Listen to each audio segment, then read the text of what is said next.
Good morning, one and all present in the forum. I'm Dr. Brinda here. I'll be moderating the session for today.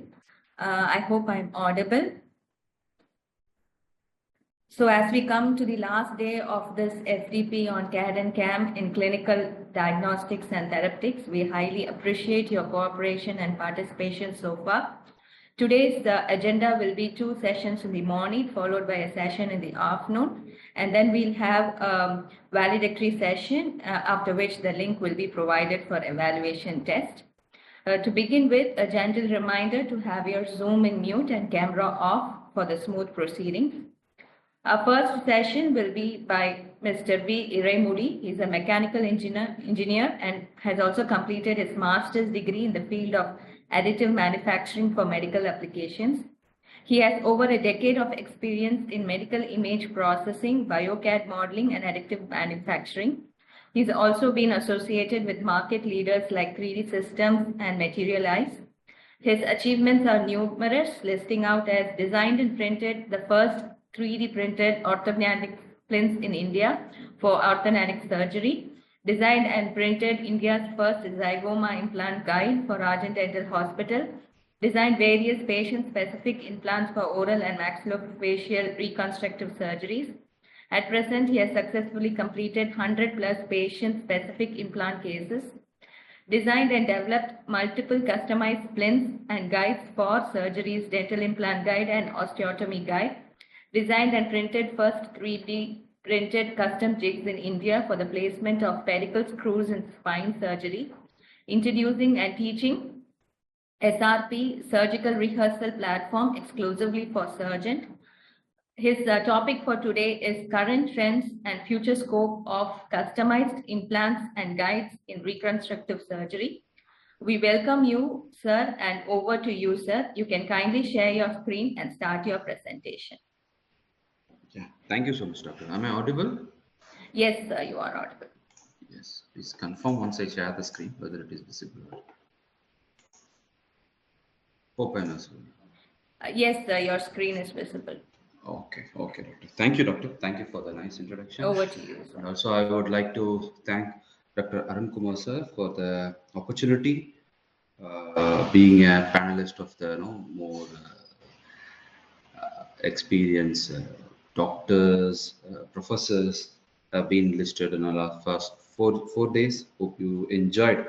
A lot of the sections has been more related to, I think, CAD/CAM 3D printing, and also you have been already have some idea about how it works in healthcare sector, different reconstructive surgical applications. So today my section, of course, as per the title, okay, current trends and futures of customized implant and surgical guides. On the whole, I would like to give a short idea about how I am working with this reconstructive surgical applications. Probably start from models, and then we started doing with a lot of customized implants in titanium. There are new materials out there. There are new techniques out there. So probably I think this section is to give you some idea about. Sorry to interrupt, sir. If you can be a little loud, that would be great. Is it fine now? Yes. Yes. So this section is to give you, I believe, give you some idea about how to proceed with the complete process, choosing a material, choosing of the technique with respect to each different application. So I'm representing a company called Therapeutics Technology.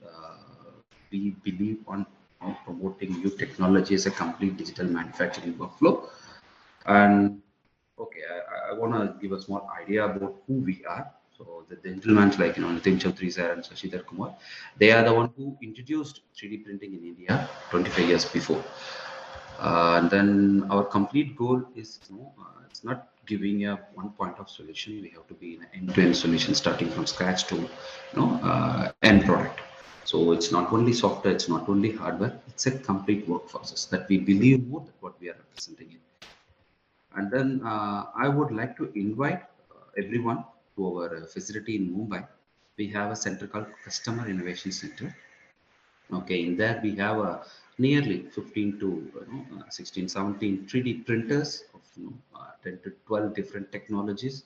Okay, starting from the basic printer like FDM, DLP, SLA, we have up to metal printer. So it's a huge facility. So probably the motive of creating the facility is one is demonstration, the second one is we want to work with research applications. So without research, we believe that there is no growth in the new technology. So obviously, everyone has been invited. Please visit whenever you are in Mumbai. So presence, we are pan-India presence, and the brands that we represent completely, not only healthcare, we are representing with other industry like automobile, aerospace. So today's section is purely on healthcare. So the thing is, our vision is to give an end-to-end solution, like as I mentioned before. When you talk about medical additive manufacturing, so this is not only specifically with a point of solution with a kind of only with the material, only with the printing. It needs a complete whole process. For example, in mechanical we say it like reverse engineering.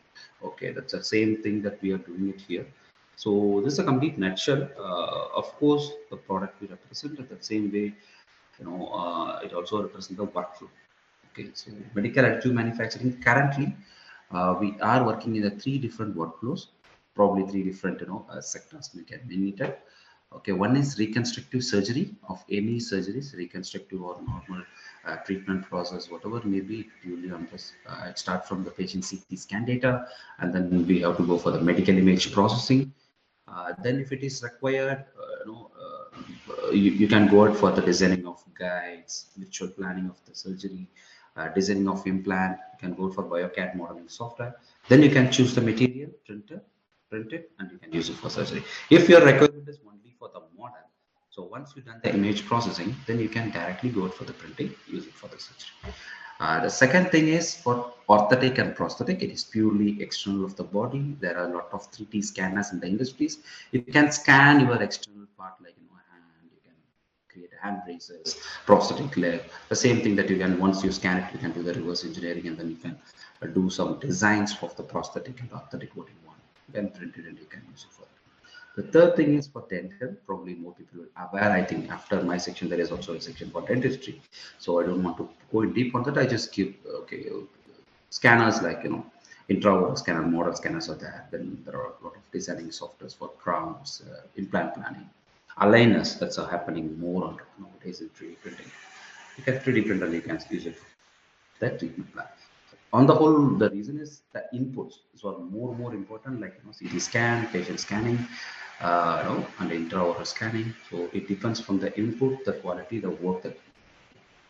So before starting about the complete workflow, I would like to say, there are three different classes we mentioned. Like one is for model, anatomical model. Probably you can say there's a two different kind. One is an actual defective model, and then the second thing, I believe more on the post-operative model, because actual model will always give you the information about what is a fracture level or lesion level. You can plan, do the mock surgery, you can plan it. And second point, more things we prefer the not everybody will afford the customized implant, and it has to be a little costlier than the standard. So we believe more on that, creating a post-operative model, like if there is any fracture, if there is any lesion, so we remove, resect it, and then we'll prepare the mandible or maxillary, any bone as a non-defective model. So doctors can use the post-operative model for their plan. They can bend their mesh, they can bend their standard, recon plates. So it will be more useful, better than the manual bending those processes. The second thing is instrument and implant that we are going to focus by today, more on that in implants. Okay, surgical instrument and implants, or customized way of doing it. So that's a new. And third thing is surgical guides. So devices, cutting guides, and everything. So probably this is what we are going to talk more on this model. It is straight away. So you can convert, you can print, you can use it for it. Probably this term is very familiar right now. Point of care 3D printing solution. The ideology is to not only the printer, it has the complete workflow. So as I mentioned, the data that we have to import is CT, CBCT, MRI as per the requirement. I think you already have some idea about it. I don't want to go deep on that. The only thing I have to mention is the format of the data has to be DICOM, digital image communication on medicine. So this is a universal format that will be applicable and importable into the image processing software. So medical image processing is a term. Okay, so it will help you to convert any CT, any scan data into 3D model. Once you convert a 3D model, you can go for the printing of the model. If you require as a designing a guides or anything, you have to go for the BioCAD model. Okay, in BioCAD modeling, probably there are different CAD softwares out there. Okay, that's totally different. We can't use CAD software into this application because the structure, the the model that we are going to use it, design it is a non-parametrical structure. So we can't work on the CAD software completely. Probably there are a few new tools out there. Probably we have to test with it, but it works in a different way. So there are specific BioCAD modeling softwares in the industry. Different companies are there, so it depends how you are choosing the thing. And okay, we represent 3D system. So in the whole 3D system is a company will give you the complete end-to-end solution, like image processing. We have a software called D2P. It's DICOM to print. The software will help you to convert, and the software for BioCAD modeling is Geomagic Freeform with haptic device. So I will give an idea about it. And then other applications like few applications of orthopedic implants, shoulder implants, anything with orthopedic, not hip replacement, knee replacement, and also spinal implants are required of different stretches, and also it requires a lot of study analysis and the topological optimization, those things. If it is required in that part, so there is also another thing that you can do it for. Okay, then we have to choose the material based on the requirement. You can use it for the surgery. So when talk about medical image processing, as I mentioned, the software that I use, representing a software before representing, I'm a user of the old softwares. More than 6 to 7 years I'm using it. Okay, so D2P, the first thing we want to mention it. Of course, there are a lot of softwares. I think you know aware about. Mimix is there. So I use Mimix for a long time. Probably my masters I did with my Mimix only. At the time there is only one software. So we used to do a lot of thresholdings, manual process, a lot of stuff. D2P is no, it's an Israel-based software. 3D system represents that. The main ideology that we come into D2P is two things. One, make it simple, okay, not complicate in the process, and make more value for the medical usage. Okay, in that mean our software is certified FDC certified. The reason I'm mentioning about the certified software is in this whole thing. Okay, for example, the image processing works on the density. Probably you know very well, density of the bone, because cortical bone will have a different density, cancellous bone will have, it works on the threshold ranges. Okay, whenever you used to choose to convert any CT scan data or any data, okay, it works on the threshold range. Okay, and the same thing, if there is any issue on the conversion, if the software missed out some density range, threshold values are lesser or higher, it became, we could not able to find the error because there is no real like model like a mechanical part. We have a compare, we can measure, we can validate whether the quality of the conversion is accurate or some error, scale down, we can't find it. Okay, for example, if it is an implant case, I will convert the model. I will do the design of the implant, customized implant. For example, the mandible reconstruction, I will do the mandible implant, design it, and we print it in titanium and give it to the surgeon. So when they are planning to put it to the patient, it won't fit. The only point where we can find the error is at the end using level. At the time, we can't change it, we can't do anything, it fails. So that's the reason the two part has to be certified. One is image processing part, the data that we are getting input from the patient data into the 3D designing platform has to be certified. And second certification is for the printing part. Obviously, we know we have to use this certified material, certified printing process, has to be a genuine machine. There is no contamination. There are a lot of things we'll talk about later. But in image processing, the software should not make any mistake. That's the reason the software has to be certified. So our thing is certified for medical use. So there is no way of some error will happen. Even if there is an error, if there are some slices has been missed out in the data, the software will indicate and it will not help you to convert because it shows it's error data. It's not advisable to work on that. Okay, if it is a research part, we also have option. You can neglect it and you can use it for the surgical part. So it will create the missing region as automatically, but it can't be advisable for it. It will show, it will indicate you every second. And second thing, make it simple. For example, two people can user of the software. One is doctors. Obviously, doctors, they can't spend much time on the conversion, finding out the threshold value. So they can't spend much time on it. Okay, that's the reason we come up with automatic segmentation tool. So once you import it, you can convert in a minute, less than a minute.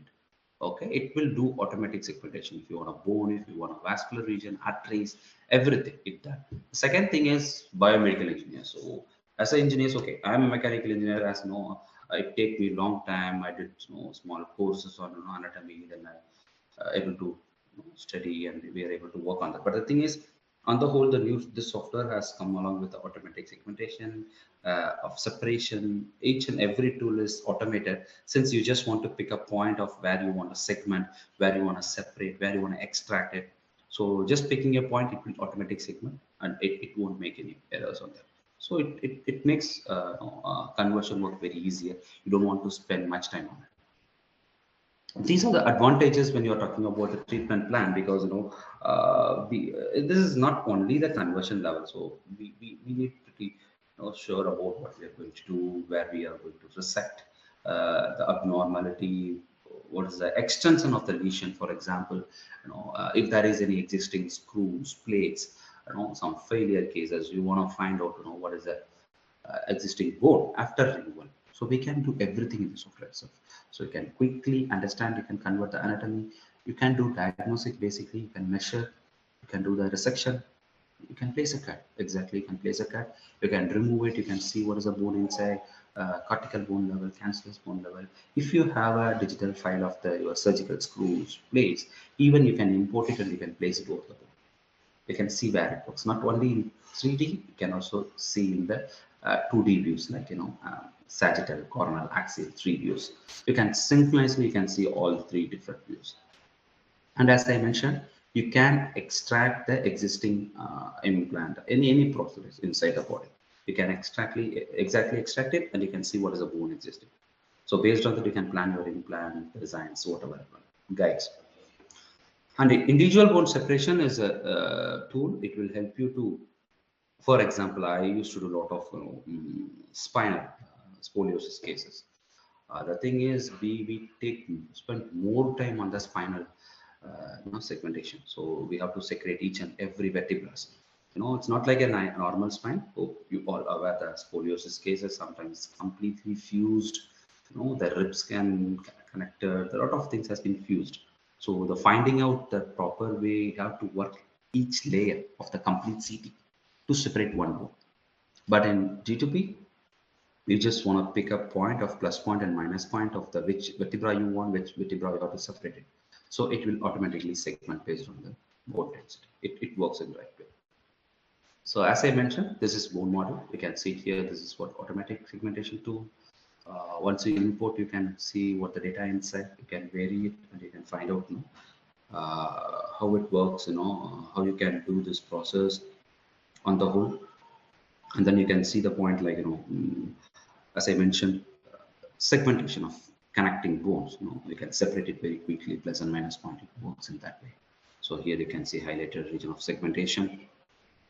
And this is for tooth model, specifically for segmentation of tooth. If you want to extract the tooth, okay, so you don't want to work on the layers, so you just want to pick a point, okay, like a single rooted, double rooted. Once you're done, you just want to go with the apply option, so it will separate the each and every tooth.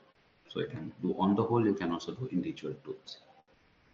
Vascular model, of course, if the data that you are working with more on MRIs, you want to take arteries, nerves, kidneys, whatever may be the internal organ that you want to do. So you can easily separate it. And the main thing is we have a path tracking tool. So for example, if it's a very thin this kind of layer, you can track it very easily. Okay, if you get this, you can make it the continuous path. So it will automatically, the region will grow over it wherever it is available in those processes, like the screen color. Okay. Some of the images, like what we have done for it, cranial models, we separated the internal structures, and bodies. You can see the abnormality, the different colors. The colors will comes based on the bone density. If it is a thicker region, it comes on ash color. If it is a thinner region, it comes on a red color. The one thing, in the first wave of COVID, I worked with one of the team in US. Okay, they have been taking a validation of the COVID patients. We supported them to convert nearly 40 to 50 patients of a COVID lung CT. So we are able to find the abnormality, what is it, the infection, the affectation level of the COVID patients. So validate the volume of infection. So it's a good opportunity for us to do it. Actually they have run nearly 200 data to find out what is a infection level, infection timing, the effect of the lungs, how much sooner it affects. It works in a good way, and we are able to support in that situation as well. And also, as I mentioned, you can separate the existing plates groups exactly, so that you can remove it. You can find out the existing bone. Based on that, you can plan something. If you want to do some customized, you can exactly do that. This is a DTP nutshell, as I mentioned. Like when we talk about the process, it works on the conversion. Once you convert, you can also see it in PR. Okay, some editing tools, probably, if you want to segment, cut the particular region, you can directly do the cutting. And wall thickness analysis, probably you can find out the higher, thicker region and thin region, the anatomy. So it's basically to understand. It's a regular tool. It's not you can make it shell, you can trim out, cut out, convert as a mesh. The main ideology is if you want to import any screws or surgical instrument of a digital file, you can import and you can do it in a DTP itself. Okay, you can align with it, you can do the whole plan by using DTP. So it works a little bit on virtual planning as well. Okay, VR, it's a one model, probably not for all the cases. There are two things that we can use, some kind of uh, any cases that we don't, so not much time we will get to print a model. It takes 4 hours, 5 hours to print in cranial or any orthopedic, whatever the model you want to do. Recently, we have done a case with Sims Hospital, Ahmedabad. So I think they put the cases in Times of India last month. The thing is, they operated 14 years old boy for the heart surgery. So they want to find out, the origin of right pulmonary artery, left pulmonary artery. Okay, so we help them to convert the whole data, heart data, into the 3D model. We printed it and give it to them. At the same time, they have used the virtual reality goggle to explain the other doctors. Of course, they will get a model. So before the model, so they want to find out what they are going to do and everything, because model printing, it takes a day because it's a huge size. Okay, and then the before one day before they used to complete VR, they explain to the assisting doctors who are going to attend the surgery. They explain them what to do, how it works. So this is working in that way. Probably sometimes we don't have much time to print a model. In that sector, you can use it, for virtual planning. It gives more deep ideology. The second thing for a teaching, absolutely, VR is more preferable for teaching. So it's give a different, learning platform as well. You can do either way. You can convert any 3D model in a software and you can see it in VR, or else we have advanced VR that you can directly import the patient CT data. So irrespective of hot tissue, soft tissue, it will convert the whole data, like it includes the skin level, internal organs, bone, everything together. It's like you can see the sectional view of the whole body. So in that you can segment, you can do cutting, you can do basic, planning, measurement, everything in the whole platform. So that's a different way that we work. So this is how probably the medical image processing works in that way. As I mentioned, if it is a model level, you can go ahead, you can choose the printer based on the availability. You can print it. I would prefer, more on models. You can use any technology. Probably more people are using on FDM. FDM is the model that you're going to use it on out of theater. You're going to plan it, you're going to cut some, do some planning, mock surgeries, you can do it. Okay, if you want to get any models into the theater or anything that has to be autoclavable, sterilizable, so we can't use more on FDM printers. Like, I'm not talking about the peak dose printers. I'm talking about the basic FDM desktop FDM. Like ABS is a toxic material. PLA is compatible, but the thing is PLA is not sustain. We tried, it will not sustain the sterilization process. It will deform as well. For that, there are specific material that different companies are having certified materials that has been compatible to use inside the theater, some material to use inside the body as surgical guides rather than the metal. Okay, so once we done image processing, the second part is BioCAD modeling, as I mentioned. Okay, there are a lot of softwares, like as I said, Mimics. Here you can talk about Trematic. I think a day before, Dr. Ravi Kumar sir has mentioned about how he is using Mimics and Trematic softwares for the design. Uh, so Geomagic Freeform is it's not like same kind, not comparing in that way. But the thing is, this software is it's also a BioCAD modeling in the way of non-parametrical platform. It works in a clay form, like in a sculpting. So okay, to be honest, this software has been using for last 20, 15 to 20 years for the sculpting, toy, those industries. So in 2014, I guess 14, when we had a discussion on 3D system, we was very interested. At the time, I was in my first company. I've been a technical person, technical director that used to be developing all the products that has been listed out in my profile. The thing is, at the time, we was very surprised. I was with Dr. John, Dr. Karthi, those people are maxillofacial surgeons. So we work together and we find out the solution, how we can use the software to the healthcare sector. And obviously 3D system has supported a lot in this. So we got two devices, we find out, it's a kind of research work. The final thing is this kind of anatomical designing planning, it needs a lot of freedom of work because it's non-parametrical first. The second thing is the surface that we are selecting is it's an uneven surface. Okay, if you want to develop something, if you want to create something, uh, the parametrical software will need a lot of obstacles. We can't do it very quick. At the same time, we can't spend the whole day. To be frank, my first implant that I had designed in 2015, it's for a mandible reconstruction. It takes us nearly 8 hours to complete the fine implant. Okay, probably it reduces in a days by practice, by experience, but minimum if you want to do something, it takes 2 hours, 3 hours. In that also we will face some issues on that.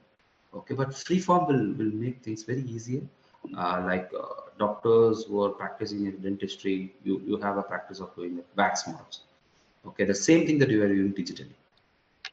At the same time, you will have a reference in the anatomy. You can mirror it. Sorry. Okay. Hello. So you can Hello. mirror it. You can take the reference. Hello. You can take the reference. You can superimpose. You can Hello. design whatever you want. Yes. Hello. Hello. Am I audible, doctor? Can you just confirm me?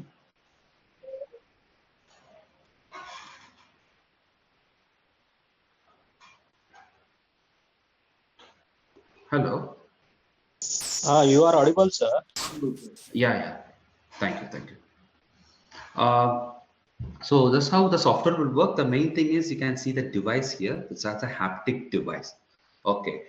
That was the next level. As we talking about more on models, so I believe in not much time, so less than a year.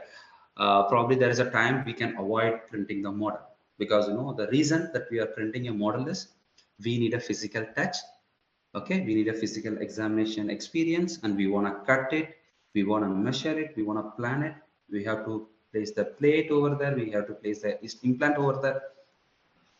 So those the reason that we are printing an anatomical model, the defective or post-operative. Not I'm talking about only the defective model, not post-operative. Okay, those model, that whole thing will comes in the software. Okay, because this haptic device will give you the touch feedback. Okay, you will get a touch sensibility in the software itself. The device that the pen like thing holding, you will get the touch feedback. You can touch and feel the surface. For example, we have a multiple of tool. Even we have a knife. You can do the cutting. You will feel the consistency of the bone, whether it is high density bone, whether density is higher. If it is porous, you will feel the difference. Okay, you can cut it, you can remove it, and you can design something, you can place something. It will give you the complete physical touch feedback. So as I mentioned, no models. You don't want to print a model. You don't want to wait for 3 hours, 4 hours, 6 hours, depends upon the technology. You don't want to wait it. Just convert in GTP, import in Geomagic Freeform. You do the cutting, you do the planning. Okay. Obviously, you can practice the surgery as well. So you can go with it. Maybe you can be more specific if you want to print some post-operative model that is going to help you to bend the mesh and bend your plates. You can print specifically on region of interest. You don't want to print the whole model. You want to print a post-operative, it's a pre-operative model. There is no requirement. So we are in the next level beyond model. Okay, this device will help you on doing that. The second thing, this haptic device has been using for more on robotic surgery sensibility inside the theater. In Europe and a lot of countries, they are already using it. So this device that we are using along with the software will give you the more virtual surgical platform. At the same time, you can design surgical guides, you can design implants, you can design anything, whatever you want to do. Probably you can also design prosthetic orthopedic that you want to do. It works in a multiple scenario. There is no restriction. Whatever you want, you can create. The limitation is creativity. Obviously, it depends, our ideology. So there is no limitation, I would say, in this way. Some example I would like to show, like virtual surgical planning. This is a surgery. Probably everybody will aware orthognathic surgery. So what we can do in a virtual platform is we do the same surgical cut like BS, so Leaford cut, Genio, they want to cut, you can do the genioplasty cutting, they can work in that way. So what we are ultimate goal is we want to reciprocate the complete surgical, practice, like, the cutting, what are the surgical cuts into the software. Okay, it will give you the in-depth ideology of what you're going to do. So you can exactly plan the surgery. For example, if you want to move advancement of the maxilla, setback, mandible maxilla, whatever you want, you can do it. For example, there are a lot of analysis we do before this planning. So based on the doctor's value, they want to do front or back, whatever maybe, it depends. So they can work in that way.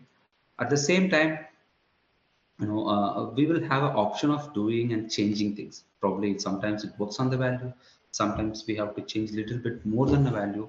For this particular surgery, the ultimate goal is they want to restrict with there is a limitation to setback. The values are there. And ultimately, they have to find, achieve the proper bite.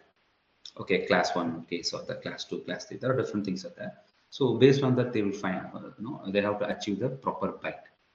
Okay, so we will do the virtual planning. Everyone can do the virtual planning, and we will finalize with the surgeons what this bite is okay, whether we want to change something. Once they confirm it, we just take this surgical guide. It's not a surgical guide; it's a by a splint, something like that. Okay, so it will give you the complete, tooth bite over upper and lower. So based on the splint, you can use the surgery. You can do the surgery.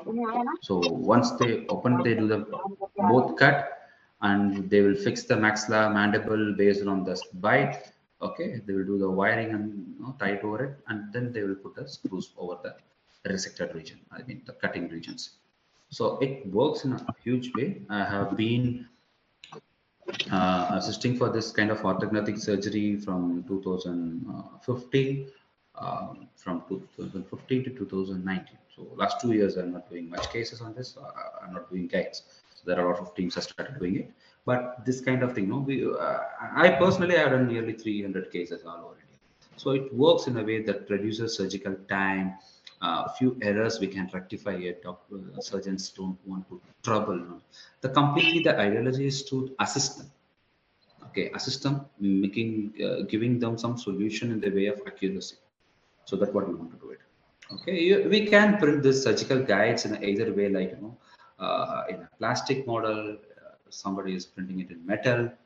it depends, it depends upon the availability. And to be frank, we can say more technical word, but straight away it's based on the financial comfort. If you have a financial comfort, you can print it in metal. You can also print it in plastic. So different printers are there. Probably I can tell you, like, this is a pictures that has been uh, this designed picture that they are doing. Strikers is doing a lot of cases. They are printing in polymer. Sometimes they are printing in metal. They have developed some their surgical methodology, something like that. Strikers is doing a lot of these kind of cases. They associate with 3D systems. And then the second point of virtual surgical planning is, hello, hello. Sir? Yes, sir. Please continue, Sorry, sir. Yeah, that yeah, was, okay. yeah, it's in mute. Please continue. Okay, fine. So this is for the for a reconstructive surgical procedure. Probably, as I mentioned before, we ultimately have a reference of anatomy. So probably more of the cases I used to do selecting the opposite side. We do the mirroring, and we will get an approximate, profile shape. Like you can see the zygomatic region. So we'll get approximate profile shape, and based on that, we'll move and will alter, change things based on the connecting bones. The only thing is, since it's a if it is a parametrical design, we always have a clearance value. We always increase the value. We do a lot of things, but non-parametrical, we have to be sure. We are not sure about how much it is connecting with the profile, how much it is symmetric with the profile. So by using this software, you can manually change and you can find out, it's more like you can shape as per the requirement of the anatomical profile. And also for the reference, of course, when you are designing the customized implant, probably the software will maybe comfortable, maybe easy in the process, but application has to be very clear. We can't create anything like any way. We have a lot of limitations on the shape of the profile, implants or anything. We have to consider the soft tissue level. Okay, we should not go beyond the margin, so it won't work. They can't be able to close the suturing as well. At the same time, we should not give a heavy weight. Sometimes since we are printing more on metal, titanium, so obviously metal will be heavyweight, so that we have to find a way to reduce the weight of the implant, giving more stretches. At the same time, it has to fit over the bone. It should not trouble much. It should be more symmetric when the connecting point between the bone and the implant. So there are a lot of critical points that it has to carry. We have to design based on that. So it's not, I would say it's not a limitation. So I would say it's a important things that you have to consider when you're designing it, because or else it may fail. That's what. And third thing, probably stretches. When we talk about the stretches, probably it takes a different section. On the whole, more people are talking about lattice structures and the 3D printing. Lattice structure has been using for a different, reasons. More on reducing the weight of the component, any 3D printer component. That since the technology is facilitating to achieve the internal structure in a different way, not like conventional manufacturing. So they are more focusing on lattice structure to reduce the weight of any component. At the same time, it will sustain the mechanical property. But in healthcare, probably lattice structure we can also say is like scaffolds. Okay, scaffolds will works on a different way. Probably when you're coming to implant, obviously you have to reduce the weight. It should not more heavy weight. At the same thing, more on the osseointegration process. Okay, porosity is there. Considering porosity, if you want to do much research aspect, because my research is on, my master's is on creating scaffold structures to find out the better porosity value. Okay, I did done a thing of orthopedic application, femur bone replacement, created more than 135 different structures, basic structures, lattice structures, and then crystal structures, and then the basic primitive shapes. So finally, we able to find something on lattice structure, orthorhombic and tetrahombic structure, and those things will give us more than 60 to 70% of porosity value. It varies. We choose the best higher porosity, and then I did a laboratory test, like cell culture testing to find out. Obviously, the result gives us 3 times higher than the normal implant. So it works more on the osseointegration process. The bone will grow and osseointegrate over the implants quickly. It's not required in all the way, like, probably not all the applications require the bone regeneration, but we can use it more on reducing the weight of the implant. Sometimes it for the osseointegration application, but it has to sustain the, you know, for example, if it is maxilla biting force, we have to consider. If it is other application, hip or knee, we have to consider the load bearing over it. So it depends on the application. Complete surgical planning, like, mandible reconstruction is a kind of a fibula surgery. Probably you may aware the things. Not we can't place metal implant to all the patients. Somebody will have some. They have to go with the for the therapy. Cancer patients. In that cases, metal is not preferable to place implants. So in such cases, obviously they prefer, like, taking a fibula bone. So we can do the complete guided surgery for it.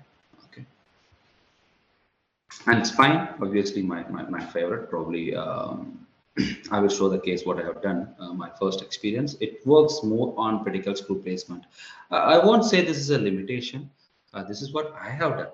So the the, the, the the methodology, the technology is common. You can implement in any different kind of surgical practice. So it depends. So this process will give you solution at any way. So the methodology will vary based on the problem, based on the specialty, based on the kind of surgery that we are going to approach it. Okay, it never restricted to the single point. So I have done this kind of thing. So we are also currently working with creating a customized, spinal implants.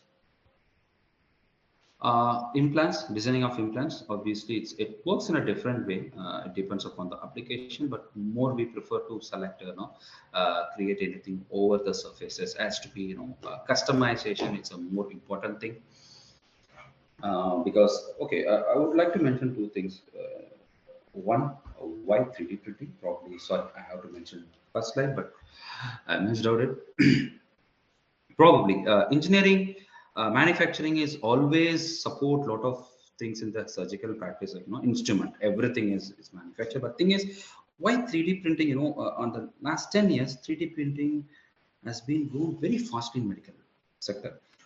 You not believe, I have been in one of the medical conference in 2011 as a student. Okay, when the last section is 3D printing. At the time, there is no aware. I think 1 or 2 people are attended. Okay, now each and every conferences, the more repeated topic is 3D printing. The reason why it grows is because comparing to the conventional technology, 3D printing will allow you create the internal structure, because it more deals on the surgical planning. You can print some structure over it. You can print some customized plate, customized profiles that you want to do. Complex structures has been achieved very easily. Okay, this is what the reason that we choose 3D printing, the importance of 3D printing. At the same time, it doesn't work only in the customized implant. It works in the basic level of model, planning, guides, everything. It's changed the complete workflow in a different way. Obviously, doctors get more information, more access of diagnosis, access of planning. Okay, ultimately it creates a big facility, like how we I don't have a picture. No, I think everybody will know. 100 years before the operation theater, probably we never used any gloves. We don't have sterilized room, no air conditioner. Okay, now the advanced theater will have all the facilities. Obviously, everybody will have some extra robotic instruments or any scanners, see those things. So that, like, the 3D printing changing a different way, it helps doctors, assisting doctors, the complete planning. They have a better access. They know what it's going to do in the next 2 hours. They can not predict, they can plan it. So the future. So that's how the facility will work in a higher way. Okay. So small video, I just want to show, probably I never much prefer the software videos, but the thing why I want to show is, I don't want to restrict this the designing process only with the engineering part. Basically, through guides or implants, if you want to do, anyone can design it. The thing is, It doesn't mean that complication of the designing. It means that if once you understand the application, so the designing is very, very easier, quicker. Okay, so whenever it's a subperiosteal implant, a concept that we do more on dental, it's a kind of alternative of dental implants, so some kind of edentulous cases, those kind of cases. We are doing it this kind of implants from 2015. We're doing a lot of cases, not only me, a lot of my other companies, my partners, like in Chennai, Zodiac is a company. Dr. Karthik Balaji is an maxillofacial surgeon, so he runs his own company. They are doing lot of per month. They are doing 30 cases. Currently we are also helping them on the printing part. They are doing a lot of mucosis, mandibular reconstruction, macular reconstruction. There are a lot of cases they started doing already. Per month 30 cases is a huge number in Chennai. Around Chennai that they are doing a lot of things. So this is how you have to design it. The tools that you can see in a different way. Probably it's a little long video. I just cut on it. The thing is, you can select surfaces, everything the same way you can do the cutting. Here you can see, the cutting tools are there. You have a knife, you can cut it, you can plan it, resect it, and do whatever you want. So it's a small thing that I talk about more on lattice structures, porosity, scaffold structures, like you can do a lot of things: lattice structure, picturing, those basic analysis of topological optimization of the different point. For example, if they want to do some kind of vestibular cup, because the positions that they are putting as screws may need more strength. This particular region may not need a more strength, so it will automatically optimize the required design structures. So once we create this structure is a tribacular structure. To be frank, to creating this kind of structure, when I was doing the research, it takes me 20 to 25 steps to achieve, not like this, almost like this. Okay, lattice BCC, FCC structures are there, so it takes 20 to 25 steps. At the same time, if I want to do for multiple parts, multiple models, I have to repeat everything. But in advanced softwares like this, you don't want to repeat everything. You just fix the whole methodology as a steps. Okay, and then if you want to change the, for example, vestibular cup. So if you want to, if you have been designed for a 52 size, if you want to change it to 56 or 42 something, you just remove the basic CAD file and import the another file. The whole methodology will implement it. You will get a output data. It's a single step process. You can implement your whole structural methodology to any implants on any structures. So it quicker in time, in a long way. So this is what the software will take a role. Probably I take more time on the software because I believe, in medical additive manufacturing, software takes a major role because it's not like that much simple, because the 3D printer is already, technology has been into the machine. We can't change anything in the manufacturing part. Okay, the data that you are going to input when designing or doing any implant, that takes a major role. That's what we are converting, designing, developing, has to take a important more bigger role, because that's what the output. Okay, in coming to the manufacturing part, we just want to choose the material, machine. Depends upon the different applications, depends upon the different things. Okay, so I would like to show a few technologies. I'm not going to explain about the technology. You already well aware about it. I'm just going to mention each technology, how we will utilize in our medical field. Okay, SLA, liquid base, well aware about it. It's a huge machine. Different companies are there, OEMs are there. So we as a person who represents 3D system and few more OEMs like ceramic printers, like a few more SLA, DLP printers. So SLA is the only thing that we have with the 3D system. So you can print transparent model, as I mentioned, like this will give you more facility. Even it's a small scale machine, you can also pick out of Formlabs. They can do better on printing a transparent model. So this SLA technology will help you to print transparent model. You can see the internal data like cortical bone, cancellous bone. For example, if this is a spinal case, you can find where the screws already placed, everything. It works more on the model level. And surgical guides, you can print the surgical guides on this. Okay, specifically not all the material. We have some certified material for each. All the companies will have their own medical grade certified materials. Okay, figure 4 is a machine that I'm currently widely we are using for printing models, guides. The main thing is, as I mentioned, when we talk about, obviously doctors have to get aware about it, because we have to probably, not all the people are doing their own design, own printing, but they, since they are taking service from other companies, we have to be very clear what material they are printing, because I'm not sure, but it's better to doctors will choose their material. Has to be biocompatible, certified. This material has to be autoclavable or sterilizable at sustained 100 degrees temperature. Okay, for model level, small scale, affordable printing, you can use this technology. You can choose this material. Even few other companies also have their compatible material. In biocompatibility, we can choose this. I used to say two different way. One is biocompatible to use inside the body for a period of time. You can use inside the theater. It's allowed to use. There is no toxic. There is no issues on it. You can also autoclave it. Second thing is biocompatible to place inside the body. Biocompatible to use inside the body is a plastic material, a polymer, liquid base, wire base, whatever may be the basis. It differs in different technology. Okay, biocompatible to place inside the body is purely metal. Obviously, we can also go with ceramic, different things. Okay, metal we use more on titanium. So this material comes on transparent, transclusion, not transparent, transclusion. So you can use it sustain high temperature, not you can use repeatedly for multiple applications.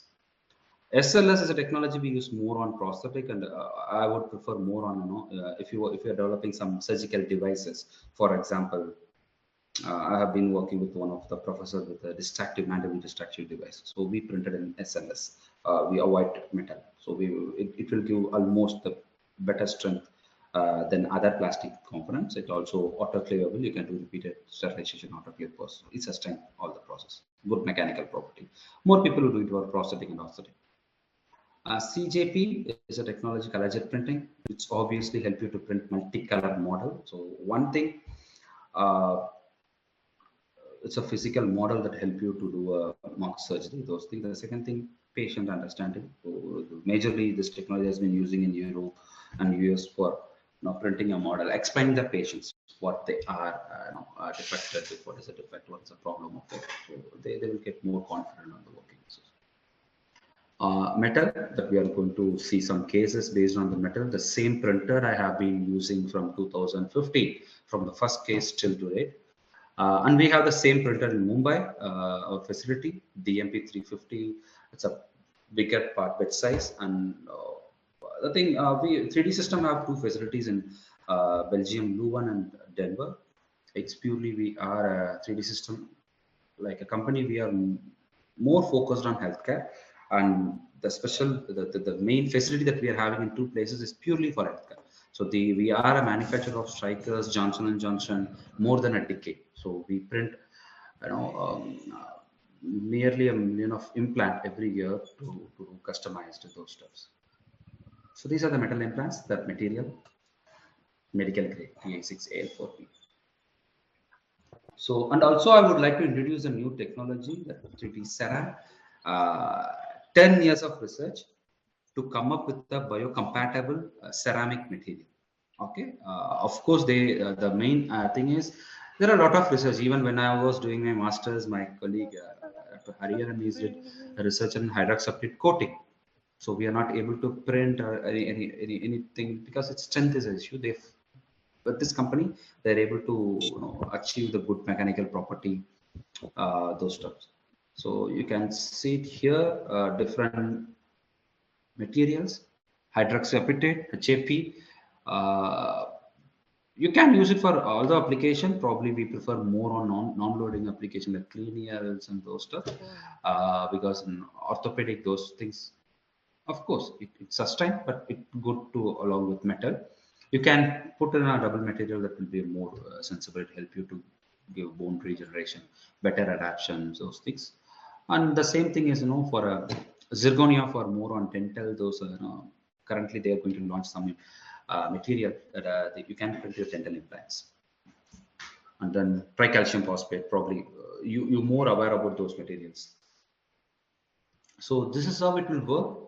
I think I have covered up the whole process, like, medical image processing for the conversion, the DTP software, BioCAD modeling, we use geometric software with haptic device, and how you can choose the material, how you can, with different application, like if you are printing a model, that depends. But if you are printing a guide, you have to choose a biocompatible material with the technology of SLA, DLP, SLS if required. It depends of your choice or availability. Then for implant, the only thing is titanium that we are using. Of course, biocompatible metal implant material, like, um, um, titanium. Rather than titanium, there is a cobalt chromium is there, stainless steel is there. Cobalt chromium we more prefer on dental, and there are a few applications we can also use it for orthopedic also. But as an implant, we are more using on only titanium things. Okay, so I would like to show some real cases that I was doing till date. Okay, so different surgical guide cases, something like that. We'll start from my favorite case as I mentioned, spinal, surgical guide, jigsaw pictures, this kind of concept for the scoliosis patient. Probably this is my very first experience. Dr. Karnagaran sir. Currently, he is in global spine surgeon. So the person who show me the application in a better way. So the thing is, he came to my guide, Dr. Armekanan, so to find out, want to print a model, he want to find out about the density of the bone. So how it works, how we start to plan the surgery. Then we, as a discussion, we come up with why can't we create a visual planning surgical guide. Okay, so at the time we used it, we find out the bone, we segmented each and every bone, and then we find out the high density region. We put a pedicle screw visually based on the diameter and length of the doctor's guidance. So we are able to find out the high density region orientation. Based on that, we created guides. So these are the regions that we chosen. So you can see the guide printed in a transparent material. This is how they use it. So when they operate it, they will open, they will place the guide, prepare the screw hole, tapping it based on the guide orientation. It gives a proper way. Well, and after that, they will remove the guide and put the pedicle screws. You can see it in here. The main thing is, usually, I think more doctors will be aware about it. The thing is, they will have a C-arm, they will take an each and every shot to understand where they are putting it. At the same time, there are a lot of limitations on their orientation, because the limitation with the opening of the body. So they have some restrictions on that. They have to remove achieve the bone to removing a soft tissue. At the same time, sometimes it works on a different way. They also have some devices. I hear that they are charging 50,000 per hour for that some sensible device. It will indicate if that's a nerve or something. The everything that we are able to eliminate. Obviously, my thing that the first case that we are done in a GH or Chennai government hospital, that works in a different way. We avoid all the process. Doctors are very happy to do this, because it reduces his surgical time. He has a complete vision on it, so he don't want to doubt on putting it. So he has been using maybe my first experience inside the operation theater. So we learned. I used to attend maximum of the cases because doctors prefer it. So each and every surgery when I'm attending, definitely we will learn a new thing. So we keep on changing it. Of course, the industry is not a standard one. It's customized. Our work is not a same methodology. Each and every case is research for us. So we keep learning, keep on learning. We at the same time we can keep on improving with the products as well. So you can see the post-op. We took a CT after 6 months. This case has been done in 2012. So we still have a follow-up. I've been working with the same surgeon till today. For a lot of cases, we have done nearly 20 cases so far. So you can see the difference before and after surgery. This is a good example for a spine, guides. Coming to dental, probably more aware for the edentulous cases. The main thing DTP will help you to convert, and then you can superimpose your impression scan data. Okay, so that for example, if you want to if you have a tooth, that is easy. You can superimpose and you can find the proper orientation of the teeth based on the reference. If it is edentulous, if you don't have a reference, the only thing in this view you can see the soft tissue level. Based on that, you can exactly superimpose and you can import the CAD data of your implants. You can plan virtually, okay, in 3D and 2D. So this is not an example of only one kind of cases. You can use the same methodology in different cases as per your requirement. Okay, this is the ideology of importing. Once convert, you can import any soft tissue that you want to do. That you can synchronize it at the same time. If you can import any surgical plates or screws, you can see it in 3D as well as 2D. You can find out the bone density level here. You can see. So based on you can design the guide. So it's a 3D printed guide. You can see it here. So they prepare the socket. Usually what they will do is probably do a wire. They will raise the whole flap and they put the implant, then do the suturing. It takes time. This process, they can just create the socket and put the dental implants over there, and then they can directly go for the placement of the tooth. Okay, so this is a example, digital and on-dental process. So it's a OPG after surgery. You can see the same reciprocation of the digital and the real surgery. Osteotomical guide probably is more on cranial, maxillary, mandible reconstructions, cancer patient or any kind of patient. So you can do the resection here. Once you do the resection, you can take the fibula and you can do the planning, orientation of the fibula, where you're going to cut, where you're going to join, something you can do complete that, because we can create guide plate based on the planning. It's a virtual planning process. Okay. So based on the requirement, you can do design a guide. Designing comes in Geomagic, but the D2P, you can do the cut, you can plan it, you can orient it, you can do everything. So based on that. Okay, so here you can see the cutting guide. So I don't have a surgical image for this particular case. So customized implant, when you talk about the, this is what the surgical guides. When coming to customized implant, the three things we always consider: the form, function, aesthetic. Probably you know that we have to achieve the same form. Functionally, it has to be applicable. Aesthetically, it should not look odd on the things. Standards, plates, recon plates. It not always come out well. I don't say it in a different way, but the thing is, we can't achieve the same profile in the recon plate, those stuffs. But the customize has to be done. That's the reason we are coming for the customized implants. Okay, so I'll show a few cases like subperiosteal implant. As I mentioned, more on dental. So it's a very simple, straightforward case. You can see the designing of the customized implant along with attached abutment. On the way, if you want to do, you can also do the screw retain processes if required. Depends.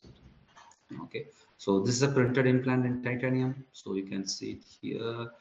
Surgical image. Put the implant. You can see the suturing over there. They have put it on both sides.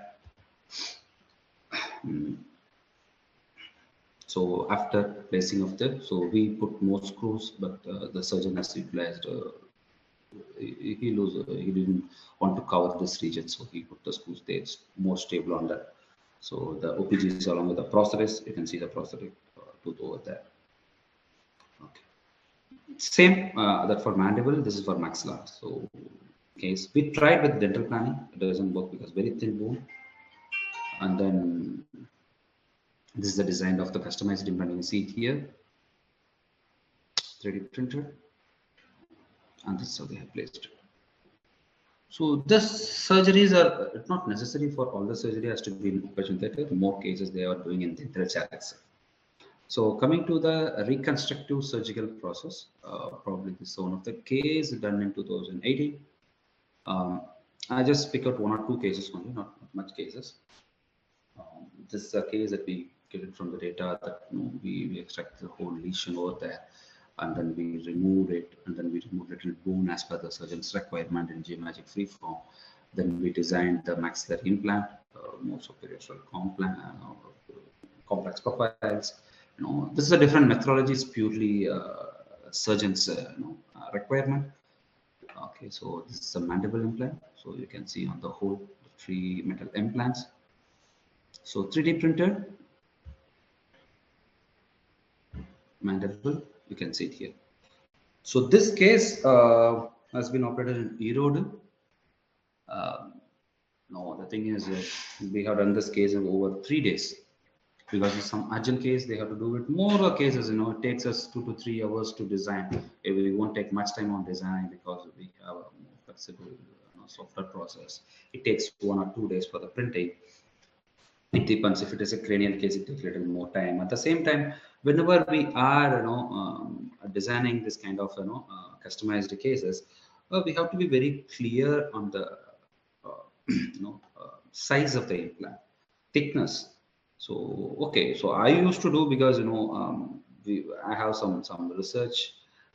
We did some validation analysis, because we can't do an analysis for each and every cases, because more on the head and neck, maxillofacial things, the load that will act only the biting force.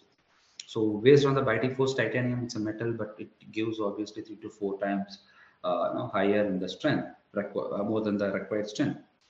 So that's the reason we limited with, we should not go beyond some thickness. We cannot go higher in thickness. So based on the study, based on the validation that we are having, we do design. It's not like that, I can give any thickness. So we do all cases based on our limitation. Okay. I did a research. I have a kind of, template. So I'm following that. It doesn't mean that you don't need to follow something somebody is doing. The ultimate thing, it should not fail in that part. So that has to be very limited in the way that we have to be very conscious on taking the thickness. If it is a higher in thickness also, it not like it won't fail. Sometimes higher thickness will also maximum time it will fail because overweight. Sometimes if the screws has to be carrying the load acting on when you're biting, chewing those things. If it is a screw point is weakness, it fails again. So this is another case we operated in Trichy.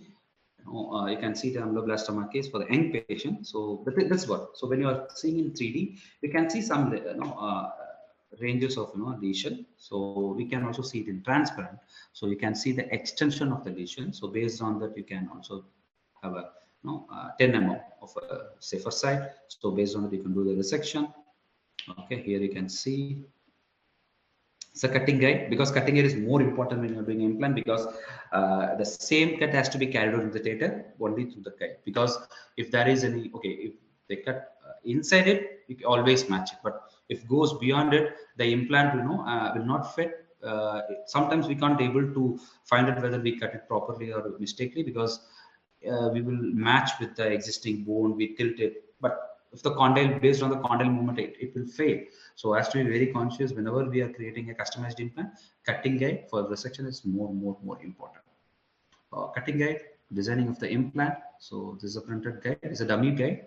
So we printed in a white rigid material. So this is the implant, actual implant. So we use the guide here. So resection, and then we can see the exact cutting of the resection. Okay, once we're done, we place the implant over there. So this is the only thing. So when we design it, we have to consider the thickness, profile, symmetricity. It should not go beyond the margin, or else we can't able to suture it, because it will give more stretch on the soft tissue. Probably you know very well on that. At the same time, it has to fit into the bone properly. So choosing the screw position is more important, because we have to consider the high density region, different kind of angulation, 3-point fixation. There are a lot of fixations over there. It won't fail in that way. At the same time, the profile should not go more beyond this. It has to be give the more symmetric on the thing. So we have to consider those critical factors. So cranial, then a lot of cranial cases. Cranial is one of our favorite. More surgeons will ask about where can we do peak, because metal not a right solution for all the kind of cases. As essential of therapy, further treatment, they can go with metal. So peak is one of the option. Obviously, you can peak milling was there. Currently, a few companies are also offering a peak printing using FDM, but it won't give you that much thinner and good profile structure like this. The same thing. Peak milling is totally different. It's a bulk model. So the requirement is only for the further treatment. They can't able to place a metal. Obviously, the peak is a solution, but some doctors will feel metal is heavy. It's weight. We want to reduce the weight, lesser weight. So, but we absolutely come up with a very thinner implants, 1 mm, 1.2 mm. Even I have done a case for frontal forehead with orbital coverage. We done an implant of 0.8 mm of thickness plate. Okay, in some region it comes nearly 0.5, 0.4 mm also. It's more thinner, symmetric, more on aesthetic way of working. So you can also do it. That thing weight is obviously lesser than the peak. The reason behind the peak is, to be frank, peak is 4 to 5 times higher in the cost than titanium. That's what the main thing that we are facing it out. Probably hope it will reduce in future. So this implant that we placed it here, lot of cranial implants over there, can do based on that. When we talk about the same cranial implant, no peak, that is ceramic. Hydroxapatite, that's 3D ceramic represent. You can see some cases. This is okay. So far, the cases that you have seen, that everything has been done in India. I have designed all the cases.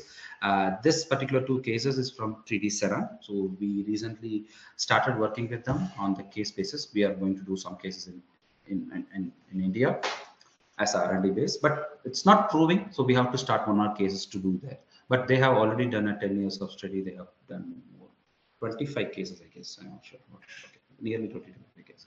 So one of the case we can do, probably 3D Ceram hydroxapatite implant. Probably they have done in 3 different portions. It's based on the requirement. You can see it case 1 and case 2. So the whole thing that comes along with the orbital region. So you can see the difference, and so it works. So a 3D serum probably you may not require more on scaffold, those kind of stretches, and because it already has some porosity. Since it's a hydroxapatite, it's a biocompatible. Sometimes I'm not sure whether it's degradable, but it will give you more on higher osseointegration process. Okay, on interfrontal region. And okay, there is also a choice. You can go with a peak. Few companies are there. They are using FDM technology in printing a peak. So peak is also another option. P, poly, ether, ether, ketone. So these are the 3 different materials that we are working for cranial and few orbital implants. It doesn't mean that we have to choose only this material to this material. It's based on the requirement, obviously based on availability. That's the main thing that we are facing it of. Reaching the different materials, doing R&Ds and those kind of things. But when we talk about the current happening things in reconstructive surgery, ultimately it's metal. Probably we do a lot of titanium implants for different applications. We have been supporting for a lot of companies or partners for a metal titanium implants. And the future, when we talk about the implant, is I think it's ceramic hydroxapatite. So it works in a way that till it has some little limitations. I don't say the ceramics and peaks, the polymers are the final solution. It depends on case. Few cases we have to be, we can't avoid metal. So metal is required in few parts. Even cobalt chromium they are using for a lot of orthopedic application implants. So each material have their own space. So, but if we talk about the real future, obviously the bioprinting. It's in a level of 3D system. We acquired recently Alivi. It's a bioprinter, but currently it is in a level of drug testing level. So we have a different ink, biogels. So you can print any organ that will replica the same work of the each organ. So you can test your drug, testing those drugs. Future, they are working in the scaffolds or development of the bone regeneration, creating a little organ shape structures. Probably we can expect in next 10 years. Thank you. I think 3D printing in medical I have covered a little bit. I think I have shared little knowledge on my experience, what I'm doing currently with a different application. Probably I have focused more on oral maxillofacial because 2 things. One, okay, I was working with more on maxillofacial surgeons. The recent, okay, when we talk about customized, the sudden requirement is on maxillofacial because more on aesthetical purpose. Okay, each face is the one it shows obvious on the different shapes, standardization. The customized requirement is more on maxillofacial. But it more than a shape, its requirement is increased because now we started working on stretchers, lightweight implants, more better that is structure for osseointegration implants, and creating customized fit, like vestibular cup. You have a standard shape, structure, shape of the cup, but the fitment, the screw placement of the vestibular cup, now we are coming with a customized thing, so it reduces failures. So obviously the customization will be required for all the sectors, but step by step is growing. So now working with shoulder replacement, knee replacement. There are a few companies, they have started developing their own customized way of implants. So that's how it grows. So probably it need more research and application on the more research on the application level. Obviously, we have a lot of softwares, we have a lot of materials, we have a lot of machine techniques, but we have to utilize in a better way, that we have to increase the application. So the application that I'm working is very low. There are a lot of problems the doctors are facing every day. So I hope this will give a better solution. Let's spread 3D is always a it's always a happy thing for me. So thank you. I think I always believe, like, the future cannot be predicted, but we can make it at some point. Thank you so much for the opportunity for Dr. Arvind Kumar, and also I would like to thank you, Dr. Pradeep Kumar sir, Director of EAU for University, to introduce me to this college for this section. So thank you. I think I have created something. Thank you so much for your insightful session, sir. The forum is open for any questions. Please you can type the questions in the chat box, or you can ask questions to everybody, sir.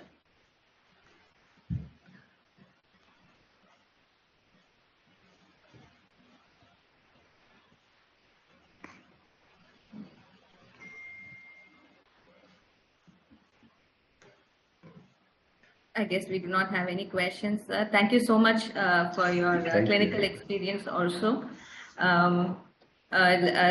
We shall continue with the next session for now. Thank you, Doctor. Yeah. Thank you, sir. So the next session for today will be our in-house speaker, Dr. R. Arun Kumar. Sir has finished his MD Pharmacology from Stanley Medical College and PhD from Chettinad Hospital and Research Institute. Sir has numerous publications and research projects, and he is currently the Vice Principal and Professor of Pharmacology, Chettinad Hospital and Research Institute, Chennai.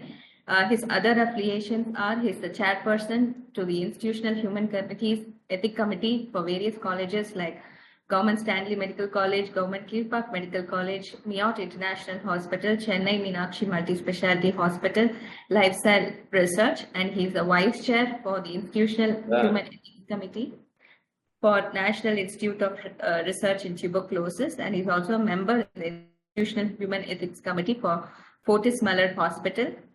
Sir's topic for today is additive manufacturing, 3D printing, and drug delivery tools. It's a pleasure to hear from you, sir. Over to you, sir.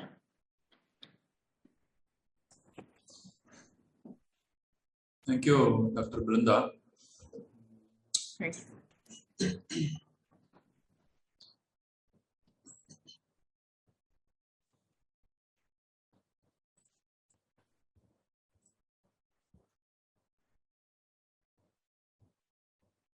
You're audible and your screen is visible, sir.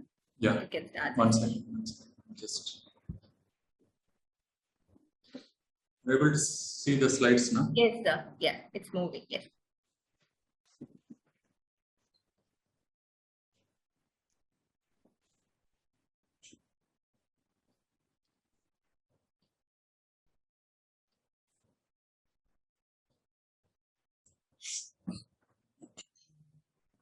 Good morning. So I think though I am officially the coordinator for this FDP for the past 5 days, unfortunately due to other administrative activities, I was not able to spend much time here. But I think I've requested Dr. Jasmine for the 4 days and Dr. Brinda today to do that role of being the FDP coordinator, and I thank both of them for their gesture to pitch in and then cover my absence. Thanks, Dr. Jasmine and Brinda. And Maybe, I mean, this is about CAD and CAM in medicine or dentistry. See, what prompted me to offer, maybe I'll start with a small story of, how we ended up hosting this program.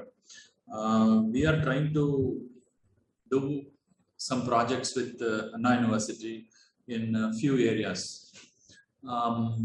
In that regard, I think I visited them, and then I have seen them having several models of skull, brain, liver, and maxilla, mandible.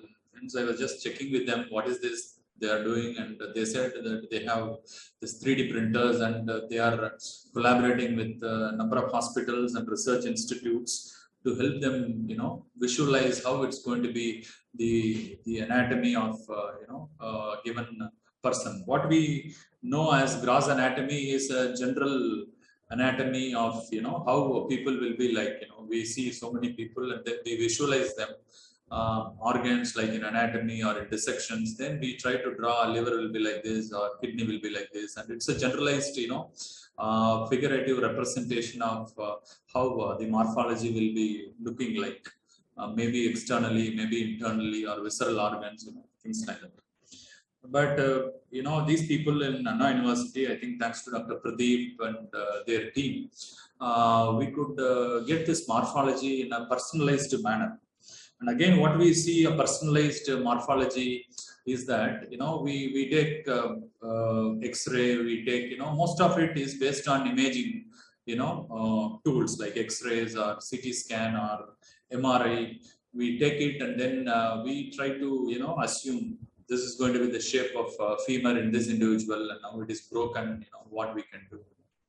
Like this, we used to visualize it, but with this image, they are transferring the image to their software, and then they get how exactly with some input material, and this 3D printer is going to give you the real morphology of a given individual. So what this CAD and CAM is going to revolutionize is that everything is going to be personalized.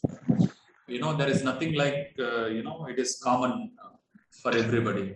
We have our we many things. I mean, we are not really customizing. One, we are going to micro level or going to the macro level. We try to manufacture something, or we try to generate something, and then we try to fit into the given individual. You can take in fracture we have plates, we have screws, we have nails, and we have orthotic implantments. Many of these things are not customized to the individuals. The company people, the industries, they make it thinking that this is going to be fitting in maybe a small, medium, large, extra large, or something like that. They prepare it, and then whenever we get a patient, we guess, well, he belongs to this small size or medium size or large size, and then he gets that specific implant, and then he fixes it. But what this CAD and CAM is going to bring in about the changes, how we look at it, is that there need not be any equipment which is generalized that we try to suit it or to apply it to the individual. Rather, we try to fix the individual into the center part or the core part of the whole business. See, right now what is being seen is that there is a biomedical company which makes equipment or implants, and there is a drug company which is making drugs.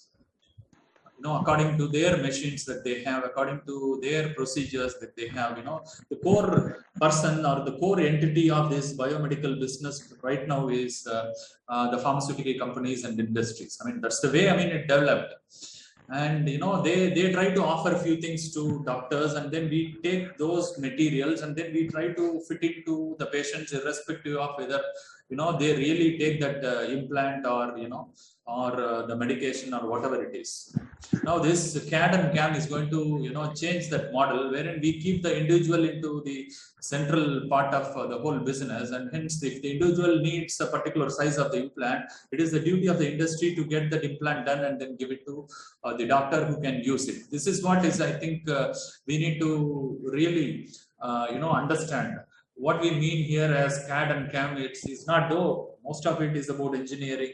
We have people, mechanical engineers, experts in biomedical field. They have pitched in, and then they have tried to give us some orientation on, what they think about this CAD and CAM. In my viewpoint, I think this is going to, give a change wherein we keep the patient, we keep every individual, and then we try to personalize whatever we think is good for them. It will be really good for them, not just because we have something, we try to, cover it up, there is no alternative. This is what is available. Whereas you need an implant for only 5 centimeters, but then the supplier gives you 6 or 7 centimeters, which is not needed. The patient is going to pay for that extra 2 centimeters or 3 centimeters. You can imagine that way. Okay, you need only 250 milligrams of drugs, but then the tablet is available only at 500 milligrams. We break it and then we give it. Or there is no, real way. What we need, we need to be getting it. That's what the patient is going to deserve his right to demand what he needs, what he requires. For that only, I think he should be paying. For that only, I think you need to get things done. This is what I think in a remote, sense, you will have to assume that this will actually, though, I mean, it comes with a little cost. I think the primary point that we all have to be doctors and engineers is that we need to, or we are going to keep the patients in front, and then we need to do everything around him, which the patient, is really going to need it. Otherwise, we simply have it, we dispense it with those patients. No, that's going to be the revolutionary change that this CAD and CAM is going to bring in. And right now, people are predicting down the line in about 5 to 10 years, maybe every major hospital will be having, the resources and, equipment and printers that are needed for at least hard materials, if not for soft materials. What we say here when we talk about hard material and soft material is that hard is, made of some synthetic, materials, soft is made of, human tissues or, biological tissues. Okay. So with this introduction, I think I need to acknowledge that Anna University is behind this program, and they were really helping me to design this program and engage the speakers, and to and I really doubt, whatever they have spoken, they have tried to see that it is a mix of medicine and engineering. But then it's not going to, it is at an elementary level we have designed it. So if we could know that there is something which is going to come up down the line in 5 to 10 years, I think it will be enough. And if we have some idea about what do we mean by CAD and CAM, I think it will be enough. For this workshop that we understand it is enough. Like this is what it is, CAD and CAM. And there are 2 types of manufacturing that we're talking about, additive manufacturing and subtractive manufacturing. Okay. And I'm not going to discuss, these are models. This again is fascinating, if some of you have got kids in your houses, you can, just, get some printers like 10,000, 20,000. You'll be wondering, even a regular, black and white printers that we use it to print, things in our A4 sheets and A3 sheets or legal sheets, it's going to cost 30, 40,000. And for the same cost, or less than even 30, 40,000, you can, get several 3D printers. If the size is going to be large, I think then the price is also going to be, and the precision and accuracy of your cuts and, the shapes, if you want it really good, then I think the cost is going to be increasing. But then most of the 3D printers, you can give a customized 3D printer to your kid in your house. You buy a raw material for 500 rupee, 1000 rupee. You design it in your computer, and then you just touch a button. The child is going to have anything that they want. The toys, many things people keep and then play and then have it. It is a personalized toy that you can give it to your children. Because it has come to that level, you can do anything that you want, because you have the raw materials like polymers and lactic acid based materials, everything, it is available in the market, and everything is cheap. What you need is a computer and a printer. We call it a 3D printer, and some software applications. I'm sure it's going to be pretty easy to have it. And there are ready-made models also available. You just need to drag and then copy paste it in an environment, and then you touch the button, you're going to get a toy for your child. In the biomedical field, instead of toy, what we are talking about here is a plate and screw and an implant and then, a soft tissue and hard tissue or whatever. Okay, that's the only difference. It's basically the same way, though I try to underplay it. It means that you need to have a printer and you need to have the code, you need to have the model, and then you just fix it and then you get it done.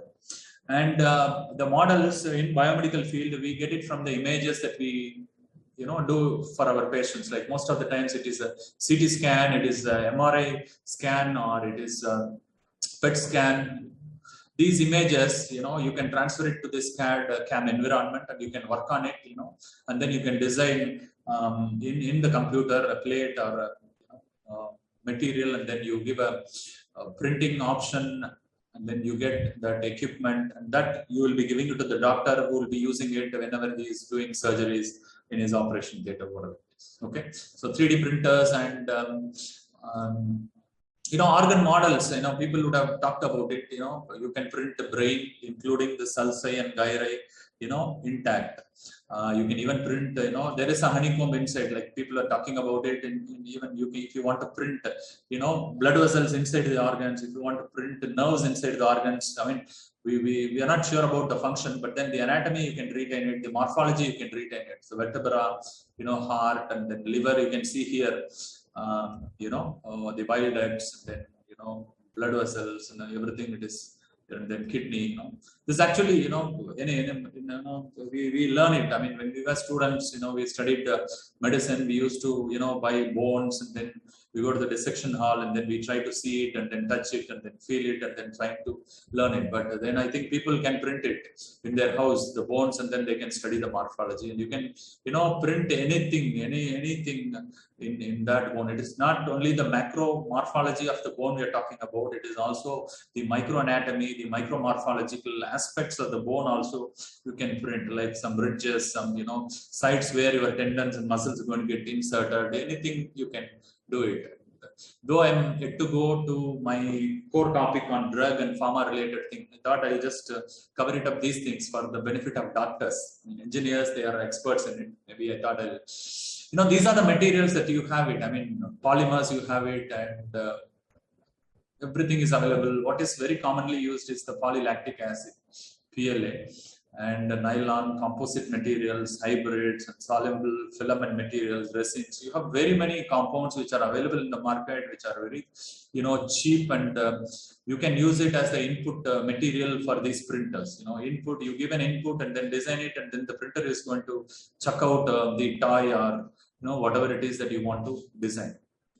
Now, these are they biodegradable? I mean, many things are not biodegradable, but then there is no need to be biodegradable anything that you print, especially in ortho and dental, and then neuro, many of these things, you can just fix a plate or a screw that you maybe remove it later. So we need not be getting worried about, the material may be there for a longer period. I mean, even right now, people are doing ortho surgery and keeping a plate for 2 years, 3 years, even 5 years, doesn't do much things. So there is a complication. It may attract bacteria and you may get into infection. But this is already a practice, we keep an implant and we leave it for a long time. So we need to make sure that the material we are using it here is not toxic. That's the only thing. But many of these materials are already evaluated for toxicities. That's what I'm trying to cover it up later. What we can do as doctors, and to take it up to the next level of research. Okay, bioprinting materials, like you have metals, platinum, titanium. Very commonly we use steel, and then ceramics and carbon compounds like calcium phosphates, salts, glass, and polymers. We are using it. Composite materials, they are using it. It's not nothing new here. I mean, dental filling composites, they are using it for years. Okay, polyethylene, polythene, many of these things they are using it, and they are talking about 3D printing technologies. I'm not going to talk about it, and they have seen some beautiful videos. Dr. Shanmugha Sundaram, Dr. Pradeep. Okay, and in ortho, they are, you have seen it, Venkatraman sir, they were all talking about, designing it, complex surgeries, you want customized plates. You see here, our routine plates will be, straight, whereas you want, angulated plates, curvilinear plates, screws, everything is possible here. Okay. The fascinating one is, though, on stem cell printing, because in wild imagination, you can make it like, you can print heart, you can print, kidney, you can print liver. You can print, anything that, you want that. For example, if somebody has got chronic kidney disease and both kidneys are failed, and we go for kidney transplantation and we do dialysis. And if you could imagine, what if, we are able to print the kidney. Anatomy is okay, morphology is okay, even you can give blood vessels, you can give everything to the kidney that you are printing, but then, is there any guarantee that it is going to function? Because kidney, though we look at the morphology as an organ like this, you have seen it here. But then if you go inside, you have a nephron, you have proximal tubule, you have glomerulus, you have, afferent arteriole, efferent arteriole, people are going to that extent of printing a kidney, which will cover up all these things, the microanatomy. Okay, but the challenge here is that whether the kidney will retain the function. The physiological coverage is not there for any of the organs that we try to print. Though we are successful, we may be thinking that if the input material instead of plastic, if it's going to be stem cell, then the output material may be heart, maybe blood vessel, maybe spinal cord, maybe bone, maybe myocardium, maybe solid organ. That maybe we are trying to imagine, but then it is still under research. Maybe down the line in 5 to 10 years time, you will be seeing that. We don't know. But right now, people are able to get muscle, soft tissue. For example, you have a gap. You want to give a gap to regenerate. People are using stem cells, and that doesn't come under 3D printing, though. 3D printing we are talking about because you will retain the anatomy, you will retain the morphology, and then giving a physiological function to it. That's a challenge. But right now, what people are doing is that with the stem cell, stem cell injections are possible. You think, there is no guarantee that it is going to function, but people are trying. You have myocardial infarction, a particular part in the heart has, suffered, and then people try to inject stem cell in that ischemic area, thinking that the stem cell will try to give the muscle there. That's only imagination, but then maybe in future, we may have neural tissue, we may have myocardial tissue, we may have bone as such coming out of, real bone tissue, nerves coming out. These are all, we can imagine. Right now, though it is not possible, maybe later we can, people are working on it. You can see that the challenges are vascularity. Whether this printed organ will take, oxygen, will take glucose, will go for metabolism, will generate energy. These are all question marks that we don't have answer right now. Though we want to say it is impossible, technology can make it possible maybe down the line. Nerve supply, physiological function, whether we can give it. Is there any rejection possibility? Is there a chance of infection when we are, using these things? We have many questions only in this area. Okay. Now talking about the pharma and drugs. See what this, I've already highlighted that it's going to give you personalized, drugs. Previously we used to stitch our shirts and pants. Now we go for, like I was saying, you have sizes and then you get it and then use it. And now what we are using as drugs in the market is that, the fixed sizes we are getting it, 250 milligrams, 500 milligrams, 1000 milligrams, like that we try to, get the medicines and then we use it for patients. Children, there is always a challenge. We give it for, a drug for 1 kg, 2 kgs like that. But then when we calculate, we cannot really get a particular medicine customized for a child, for a newborn. Microgram level doses and all is not possible now. Okay, so we simply take chance. We break a tablet into 3, 4, 5, and then we dissolve. Sometimes we dissolve it in water, and then we get 2 ml, 3 ml. These are crude ways of personalizing medicine. It's not that, these terms, personalized medicine, personalized drugs, these are all, maybe looking like new terms, but really they're not new. Everybody, as a practitioner, as a doctor, as a pharmacist, as a nurse, we were all doing it, in a crude manner. We break and then we dissolve and then we get a solution and then we give it. But here we are trying to do it in a refined manner. So the routine pharma thing, you have active pharmaceutical ingredients and then you have excipients, you mill it and you sieve it and then you mix it, you make it as a formulation, maybe a tablet, maybe a capsule, and then you compress it, and then you coat it, and then you get a tablet, and then pack it, and then you give it to the super stockist, goes to the distributor, goes to the retail pharmacy. The doctor is giving a prescription, the patient is getting it from the pharmacy. You have several steps. You have the active pharmaceutical ingredient, which is the drug molecule, and that goes to the patient.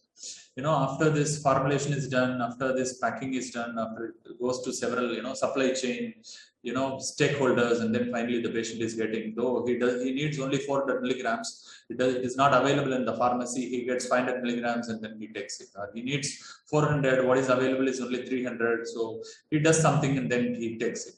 This is what is routinely happening.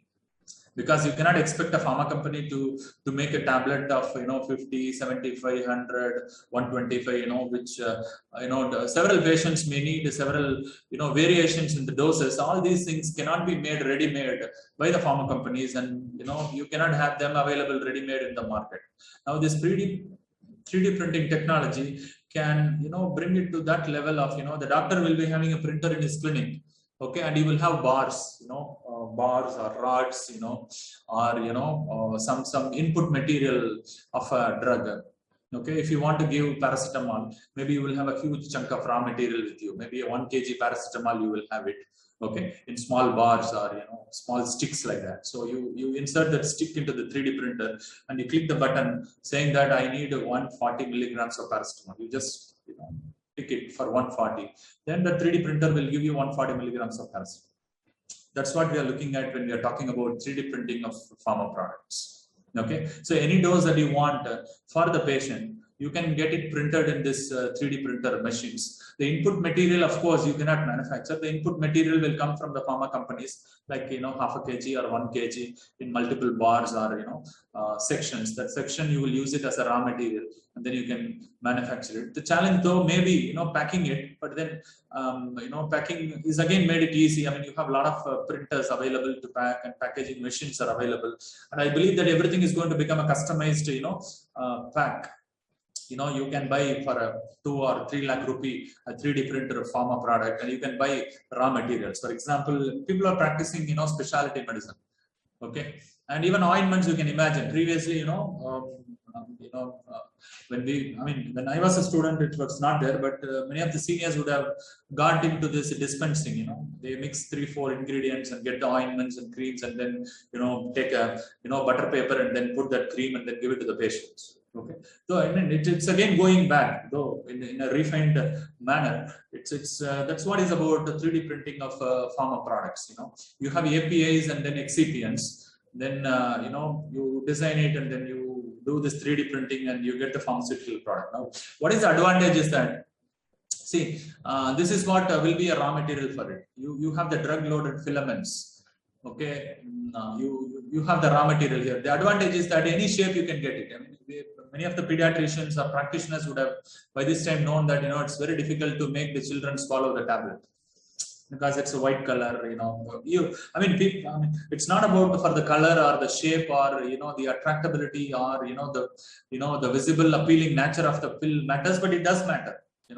Children, if it is in a different, even adults, all routine white tablets, we get disappointed. But then when you see, like Cadbury Gems was a classical example. Imagine that Gems is a tablet. Who will refuse to take? Who will not want to take that Gems? Of course, it gives a sweet taste, but then it attracts you. The color is important. The shape is important. The taste is important, everything. I mean, people are doing anything to make a tablet, appealing to the patient who's taking it. Okay. So can you imagine a tablet in pyramid shape, in prism shape, in sphere shape, in hemisphere shape, torus, in cuboid, cone, all these things are possible in 3D printing. Why we should be doing it? Of course, we are not trying to sacrifice. We are not trying to, play a glamorous role, in our clinic. But then when it is possible that you can make it in a 3D printer, why we should not use that?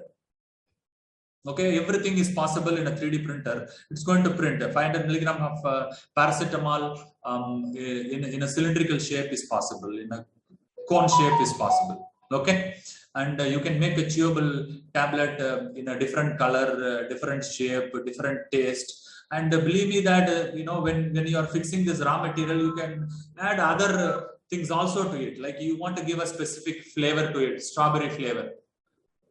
You just add a flavoring agent to it, and you get a tablet with strawberry flavored paracetamol, which you cannot imagine right now. Okay, people are talking about giving some smell to the tablet. Because you are making it in the clinic. The problem in right now, people are making in millions of tablets. The shelf life is about 1 year. You cannot retain that flavor in the tablet for a longer time. But then when you are making it in your clinic and the patient is going to consume it in the next 5 days, 10 days, you can retain everything, like a fresh vegetable that you see now. Like you have a frozen vegetable right now that we are, in our supermarkets, they store these apples for 1 year, 2 years in frozen mode, and then they take it out and then keep it out, and then you are, trying to buy it, thinking that as if you are getting it from the farm yesterday. Probably they would have plucked it before 1 year. Okay, but that will not be the case now. You have the raw material, you just pump it into your machine. That's going to give you any shape, any color, any flavor, any taste, any smell. That's what people are looking at it. And though you may think that I'm overblowing things, but then that's not going to be reality. Like you already have multiple bi-layer design. You have 2 tablets. Right now what we do is that we mix both the ingredients, and then and then we punch it as a tablet. Like many of our ibugesic plus paracetamol, brufen, or diclomol, like paracetamol, diclofenac, we use it for fever, we use it for pain. But diclomol is I think bilayer tablet, but ibugesic plus is not bilayer. Okay, meaning that both are mixed in it. But you can imagine, the green color is brufen, and then yellow color is paracetamol. It's a bilayer tablet. Okay. Now, what is the advantage? What you can make is that when you design a tablet, both are immediate release formulations. Okay, meaning that it dissolves in water and then it immediately releases. I mean, when we swallow a tablet, it goes into your stomach. You swallow it with the tablets. Right? I mean, the tablets are swallowed with water, and then it dissolves, and then it disintegrates, goes for a solution. Then though you have taken 2 tablets, two ingredients in one single tablet, both are going to get dissolved in that environment, and then your intestine or stomach mucosa will try to absorb it. That's the real mechanism. For the benefit of non-medical people, I thought I'll just brief it. But then when you have one ingredient as an immediate release, when you have the other ingredient as sustained release, it's sometimes possible. Okay, you have glimepiride and then metformin. Glimepiride is immediate release, and then metformin is sustained release. You could have seen many of the anti-diabetic tablets, right now available in the market. One side of it will be white in color, the other side of it will be, red in color or yellow in color. Okay, because one is metformin, the other one is glimepiride. Metformin is sustained release, and then glimepiride is immediate. It's a bi-layer design. Okay, it is all possible with the 3D printer. It's not that 3D printer is not there in pharma. It is there in the pharmaceutical companies. They try to punch it with the different designs, and then they get bi-layer design. One is immediate release, the other one is sustained release. You can even punch 3 ingredients in one tablet. Well, you have available Oglibos, glimepiride, metformin, 3 ingredients in one tablet. You have 6, 7, 8, 10 multivitamins in one tablet. Okay, and you can also design concentric tablets, the outer layer and then inner layer. Okay, and then you have 4, 5 layers. Layer by layer, you are building a tablet. You have drug 1, sustained release, drug 2, immediate release, drug 3, sustained release, drug 4, immediate release. See, it is like, anything that you want to imagine, you can imagine, and then you can design a tablet. It's not going to be any big science anymore, because people are trying to make it very simple and very easy to understand, and then manufacture. And then, for example, if you want to make this a 3-layer tablet, you need a raw material for drug 1, 2, and 3. Like you have the filament, drug filled filament A, B, C available. So you just feed it. Like in our routine printer, we have toner of multicolor toner. 3-4 color toners. Like you have A, B, C, you load it and then you fix it A 5 milligrams, B 5 milligrams, C 10 milligrams, sustained release immediate. I mean, whatever it is. You get a 3-layer tablet of all 3 things mixed and then coming to you. You put it in a pack and then give it to the patient, and then the patient is going to be taking it. This is what we are talking about. 3D printing of pharma products, personalized medicine, different dose, different shape, different color. Everything is possible, and that's what is going to make it look fascinating and interesting when you are talking about 3D printing of pharma products. Okay. In addition to these drug filaments, you can also get things like if you want, you can make vancomycin. How do you mix it? I mean, vancomycin, you mix it with glycerin, meaning that your 3D printer will have vancomycin raw material and then glycerin. Glycerin is this very same simple glycerin we are talking about now. It's an alcohol. In organic chemistry, we would have studied it. These 2 things, you appropriately give commands to mix it at proper quantity. What you're going to have as output is that vancomycin. Similarly, for ofloxacin, methanol, and the folic acid, acetone, you have surfactants like 2-in-20 or for dexamethasone. I'm sure many of the pharma companies are already working on it, and these inactive pharmaceutical ingredients are routinely getting used in our pharma manufacturing process, like that, propylene glycol for paclitaxel.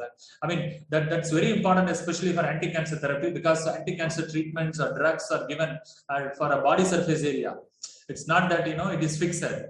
But right now, what is available is only 100, 200, 500 milligram like that. If the patient is going to need, 125 milligrams or 135 milligrams of paclitaxel, it's not possible. The patient has to pay for 200 milligrams or 500 milligrams. The remaining is going to go for waste. Okay, but then once you have this customized, personalized 3D printing technologies in your clinics and hospitals, you can make any dose, for their body weight, for their body surface area. You can punch a tablet, or you can print an injection or liquid or a gel, and then that you can be using it in our patients.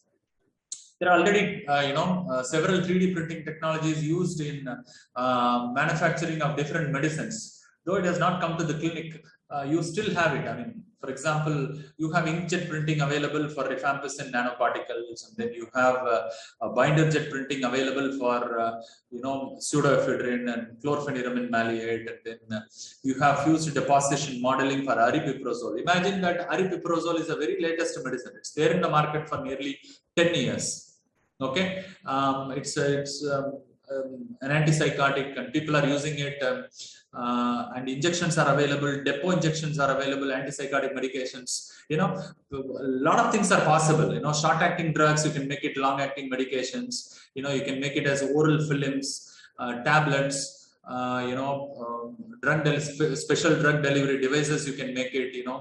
Progesterone and anything and everything is possible. And you can imagine, it's like your children playing with some toys. You will be playing with this formulations in your clinic. Okay, that will again seriously question the role of the pharmaceutical companies playing monopoly on it, fixing the doses and not selling lower doses, only selling the higher doses, because you will have to pay for a higher dose. All these things may go for a toss down the line in about 5 to 10 years time. The moment you have the 3D printers and the raw materials coming, and you just buy it and then punch it and then give it to your patients. Okay.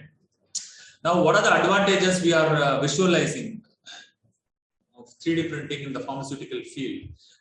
Enhanced productivity. There is no limitation for production, because it's all small scale printers and small scale raw materials. So 3D printing can be done quickly, whereas traditional manufacturing processes are difficult or time consuming. You need a huge space, you need very strict quality assurance and sterility and everything. Those things can be customized in a small printer easily.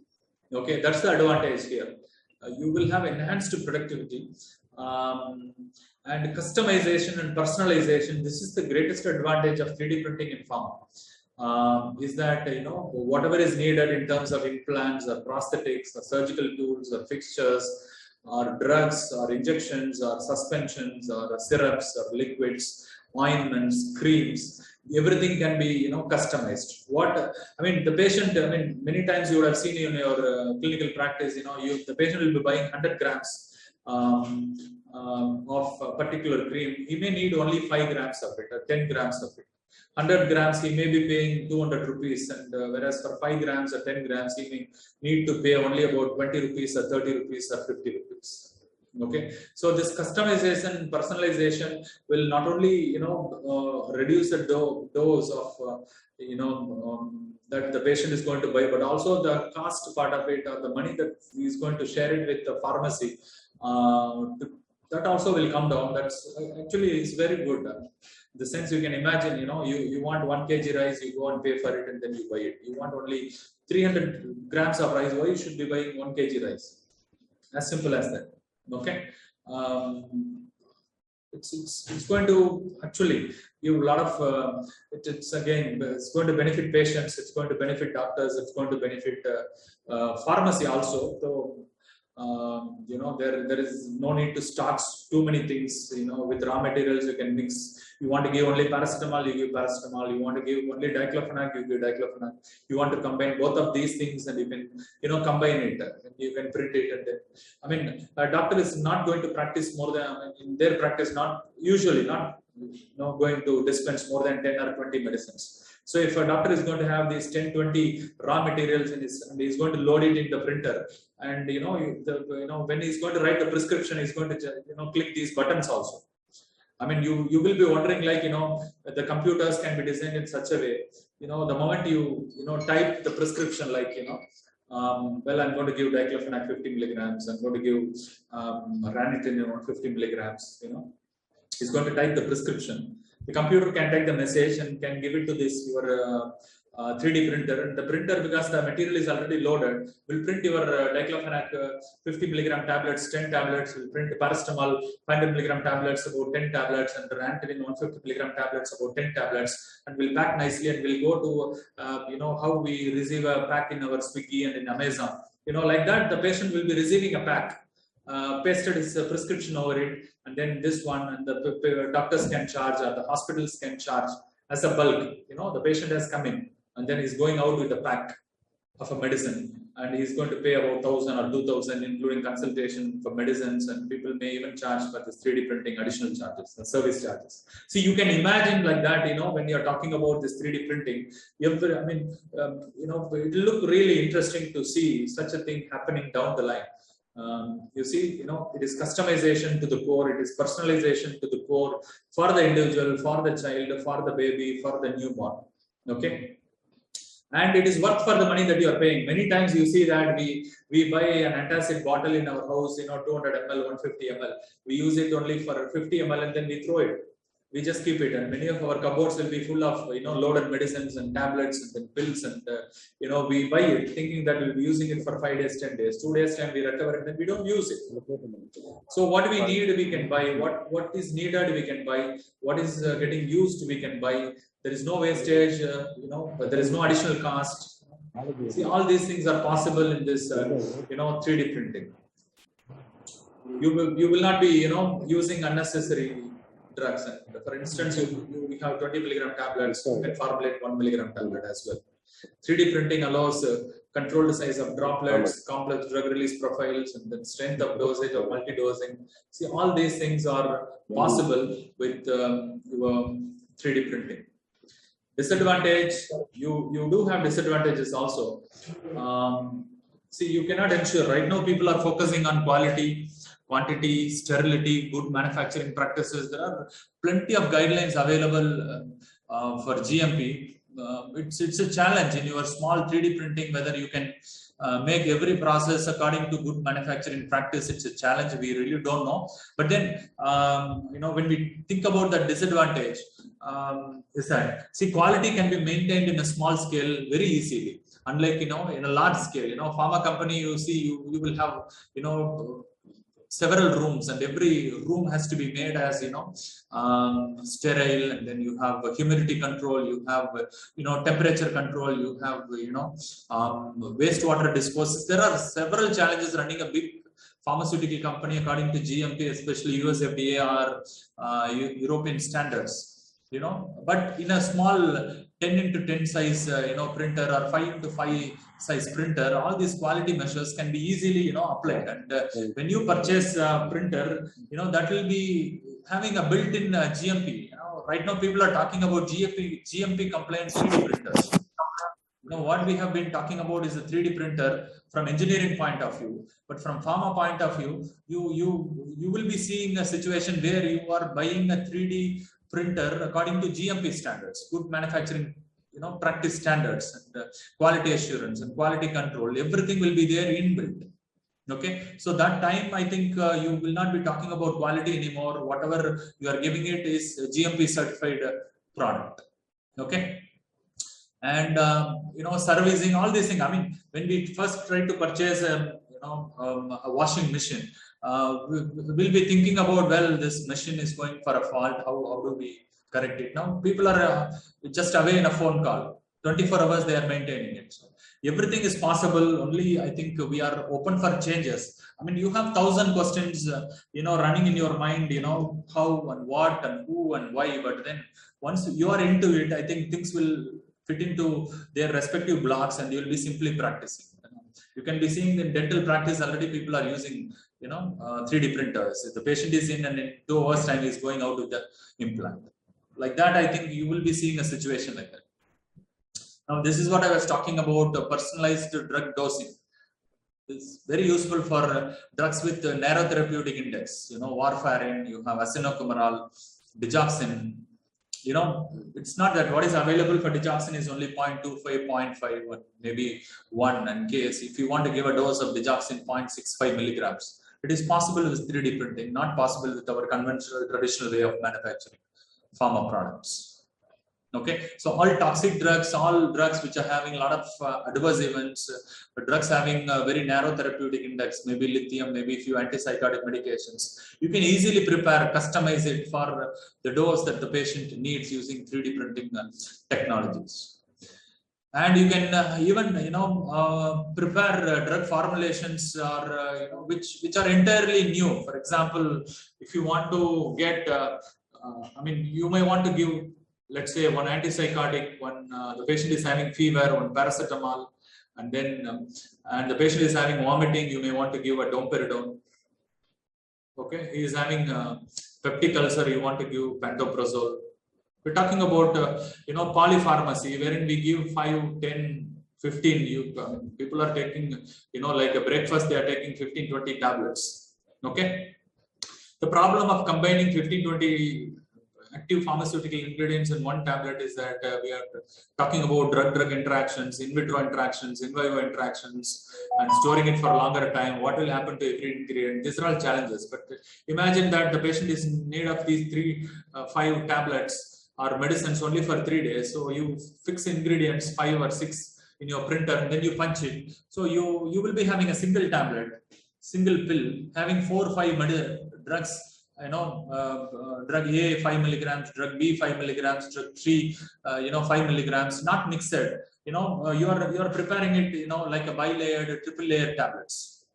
Okay, you want to give 5 tablets, 5 medicines in a single tablet. It's all possible. There is no question of drug-drug interaction because everything is prepared as a separate block and punched together. Like you see here, dark green and then light green and then orange and then yellow. Everything is a different drug. Okay, punched together as a single unit and then given it to patients. Okay, so these things look really interesting and then fascinating. And then complex drug release profile. Like again, I want to go back and then take it this one. Immediate release, sustained release, entry coated. When you give, immediately you will be thinking like when I was talking about how can you prepare a single tablet with pantoprazole, with paracetamol, with metformin. Metformin, sustained release, pantoprazole, gastric coated tablet, and then paracetamol is immediate release tablet. When you have a raw material of entry coated pantoprazole, when you punch it, automatically you are going to have a entry coated pantoprazole in this block, and then sustained release metformin in this block, and then immediate release diclofenac in this block, and sustained release diclofenac in this block. So you can have things that you cannot imagine that this is going to happen or this is possible in the pharma industry. Everything can be possible down the line because that's what we are talking about here in this presentation, 3D printing of pharma products. Okay, without affecting their chemical structure, without affecting their release profile, without affecting, without causing any significant drug interactions. That's what I used to say, that it's going to be child's play getting a drug, having 4 or 5 active pharmaceutical ingredients, different color and different taste and different flavor, and then multiple medicines in the same block. You are going to give it to the patients and then asking them to swallow it. Now the patients will be, one more advantage is that with this, I think you can increase the placebo effect also. There are studies which are talking about, same medicine, prepared as a white color tablet. The patient is losing interest. What is this? This is a medicine. Well, I don't take it. Well, it is bitter in taste. This doctor is pressurizing me and hence I'm taking it. I don't like it. With a negative approach, he'll be taking the tablet, and hence the placebo effect. Whenever we give a tablet, not that the tablet, like a machine, we have a tablet, we have the human, the tablet is going to bind with the receptor, and then, the action is going to be there, and then it reduces fever, it reduces pain, it reduces cancer tissue. It's not like, mechanically we try to give a deal for this. It is life and soul you're talking about. The patient is a live material. I mean, it's a living organism. You give a tablet, every cell of a human body is going to interact with the drug. It's not only the pharmacodynamic activity of the drug and the receptor is going to give in the effect. Only about 40 to 50% of the real effect can be from the drug, and the remaining 30 to 40, many of the practitioners may be knowing it. Okay, comes out of the mental status of the patient. If the patient is going to consume the tablet in a positive, mindset, the effect may be different. If the patient is going to take the tablet in a negative mindset, then the effect may be different. Okay, so we need to give a wholesome viewpoint to this drug action, and we need to give about 30 to 40% of placebo effect to all drug effects. Now, if you customize a tablet, if you try to give the right dose, in an appealing manner, in a glamorized manner to those patients, then the patient will love to take tablets. You will be wondering, the children, will be coming to the father and mother and asking, you have to give this tablet, why you have not given it? Okay, because the child likes the color, the child likes the flavor, and then, the child, is coming forward to take the tablet, voluntarily, then you will see, the effect is much better than, right now, what is there? The child is crying. The moment you take the syrup to the, you force open the mouth, and then you, pour it in the mouth, and then you pour again 10 or 15 ml. It is a bitter taste, and then you will see that, well, given the syrup, the child is not responding. Well, this is not working. Maybe factually right, but then you need to, give anything to the patient in an appealing manner. Then it's not just to, please the patient. We are doing it. You need to scientifically account for the placebo effect. Okay, there are studies which say that the same drug given in an appealing manner gives a better effect than the same drug given in an unappealing manner. Like white color for a tablet, people never like. Taste, bitter taste, people never like. Okay, shape, a routine round tablet, people never like. These are negative. I mean, scientifically it may not be true, but then psychologically, yes, we want to please the patient, because after all, it is our duty to please the patients, because it's not mechanically we are treating the disease, we are treating the patient as a wholesome, organism. Okay, it is your duty to convince the patient on every front. You need to convince that he has got a disease. You need to convince that he has to take the tablet. Okay, the doctor's role nowadays is about not diagnosing and treating. It is about convincing your patient on whatever you want to do, whatever you want to diagnose, whatever you want to test. It is the responsibility of the doctor, to convince the patient that he has got a disease. It is the responsibility of the doctor to convince the patient that he has to take the medicine. So when you are already having the burden of convincing the patient on these two areas, if you have another burden of convincing the patient to take a white color tablet, bitter in taste, giving you some nasty smell, well, I think your job is going to become easy the moment you show a nice tablet in a printer, and then take it in a nice way to give it to him. It's very easy. The 30% of your job is already done the moment you show that this is what they are going to do it.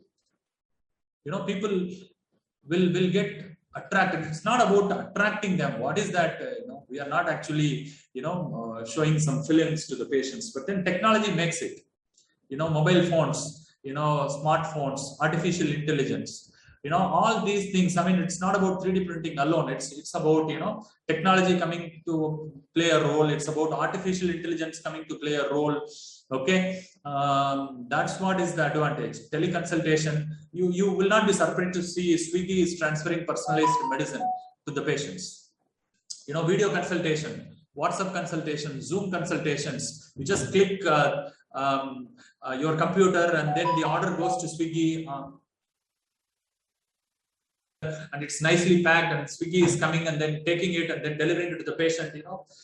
Who will be thinking like before 5 years, your Zomato and Swiggy will play such a role, and they are market winners. Amazon, all our retail shops are going for a toss. All our retail pharmacies are going for a toss. They're all struggling in a remote sense. That's what you can visualize. If 3D printing is going to revolutionize pharma, this is what I think you need to imagine.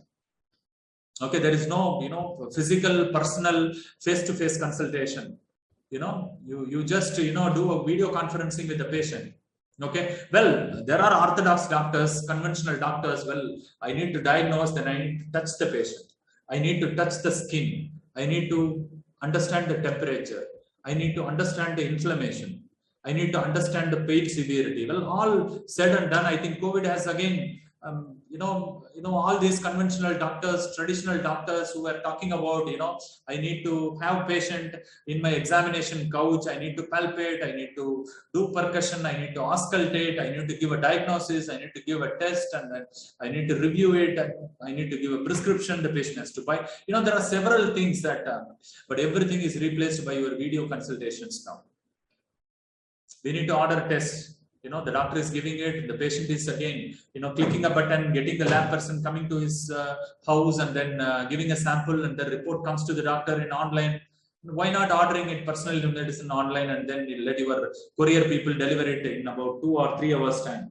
Now that's what is possible. When we are talking about 3D printing and CAD and CAM, it's actually covering everything, right from diagnosis, right from ordering blood tests, right from getting the results and then giving a medicine, clicking a button, and then your courier guy taking the medicine and giving it to the patient in their house and then taking it. Now everything is possible because people look for comfort. They are ready to pay for comfort, because otherwise, again, it's not for luxury alone. I've heard this, sir, na veetla na sir irundha oru problem illa, COVID vaccine போடுறதுக்கு நான் வெளிய போயிட்டு வந்தேன் sir, அடுத்த நாள் எனக்கு Covid வந்துருச்சு. Because people are thinking on those lines. What if the guy has come to my house and given the COVID injection in my house? I would not have acquired this COVID infection at all. Okay, so people try to protect their environment. People try to keep safe their environment. People try to, maintain comfort to the level that you cannot imagine, and they are ready to pay for it. So if there are people who are ready to pay for personalizing medicine in this manner, then why not give it to them? There are companies which are already working on it. Okay, so this is what I think we are looking at when we talk about pharma and 3D printing. Okay, now what is the scope as doctors that we have it? Okay, safety and toxicity of biocompatible materials, because if you see here, I've highlighted several materials. Okay, these are the possible materials that you will be using when you want to print your drug or molecules. Like, is there any adequate safety data for polylactic acid? In fact, I have already got some ideas to give it to my PGs. I may ask them to get some 3D printers and then get some raw materials and then mix it with the drugs and get a tablet or some material with PLA or polycarbonate, or this is the same PET that we are talking about it here, polyethylene terephthalate or PETG. All these materials, is there any adequate data on their safety? toxicity, what it does to liver, what it does to kidney. If we are taking these things with polylactic acid, or if we try to prepare a drug impregnated PLA, device or, material, and then is there any safety data for PLA? Is there any toxicity data for this PC or for nylon or composite material or hybrids? So many of the doctors or pharmacology students can take these as their thesis and, dissertation activity. What it does to several of the visceral organs, behavior. Starting from low dose to high dose, we can investigate these aspects of it. So there is a potential. I mean, if people are going to invest their research on this, I think they are going to win. Okay. And we're talking about bioabsorbable material. If we ask what is the duration, will it stay for 1 month? Will it stay for 2 months? Will it stay there in the body for 4 months? We don't know. People are doing research, and many of us can take up those things as the research project. Duration of action, duration of the presence of a bioabsorbable material in the body. Okay, we really don't know. So we can investigate these things. PKPD, what will happen if we mix paracetamol and polylactic acid when we try to punch it as a tablet? We don't know, but then we can study it. All you need is only a 20,000 rupee printer and then some paracetamol raw material and PLA. You can have a tablet of your own with, diclofenac and PLA or PET. You can manufacture it. You can punch it in your own lab. You can get it. Okay, and you can test it on animals, preclinical studies. Reproductive toxicity.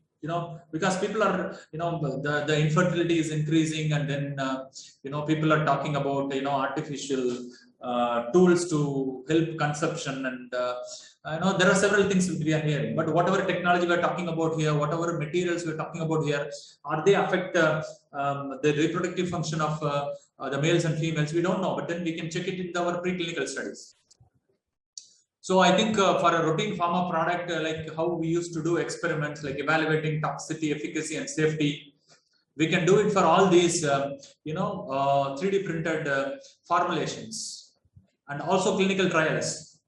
You will not depend on pharma companies. Rather, you will, if you are convinced that whatever you have made it here in your, small lab where you had your printer and then raw materials, you are punching, you are getting injections and, solid formulations, liquid formulations. You can do preclinical testing and you can do clinical trials also. There is no need for big regulatory approvals. Right now, regulatory, scenario is not very clear with about this one, because they are doing this drug impregnated stents for cardiac diseases. Okay, they're under very strict regulatory control. But for this 3D printing and then dispensing in doctor's clinic, there is no regulations that have evolved, and you don't see anything in place for this. So I think the regulatory aspects will evolve slowly to cover these 3D printing of pharma products. And you can imagine a cancer tissue is there, 10 into 10 centimeter. You remove it through some endoscopic surgery, part of it, and then you custom make a drug in the stem cell or in the cancer tissue. You fix it some drugs, or with PLA you prepare anti-cancer PLA impregnated drug bulk, and then you put it in the liver, and then you can observe it for 1 month, whether the drug is getting released, whether the tumor tissues are destroyed, with some surrogate markers and imaging, you can study it. There is a huge potential for research with regard to 3D printing and pharma. This one, many of it, it is under research, but I think you will see it very soon, because the cost of printers are coming down. Once you are manufacturing huge numbers, then I think the cost is going to gradually come down, and everybody will be using it, and everybody, when they are using it, then again the cost has to be coming down, and you will see cost economic models of 3D printing of pharma products very soon, maybe in 5 to 10 years time. And what we thought was a dream before 5-10 years, I think you will see it in reality in future. So I think this is what I have it.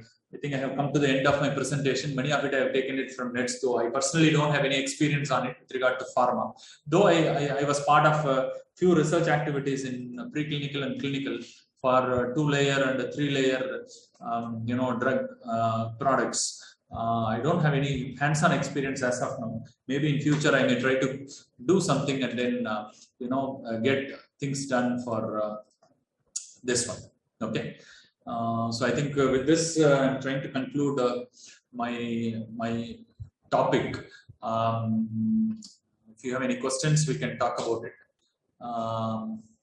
Otherwise, I'll give a few remarks on how to do this feedback, how to do this evaluation, and then we leave it for a break. Then we will have a session by 1:30 by Mr. Pradeep, who is from biomedical company. He's going to deliver a speech.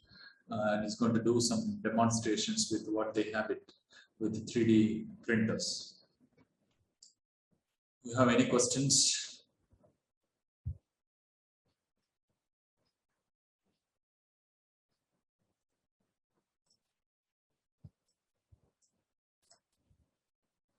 Thank you for a very informative session, sir. Participants can post their questions in the chat box, or can you just unmute and ask the questions?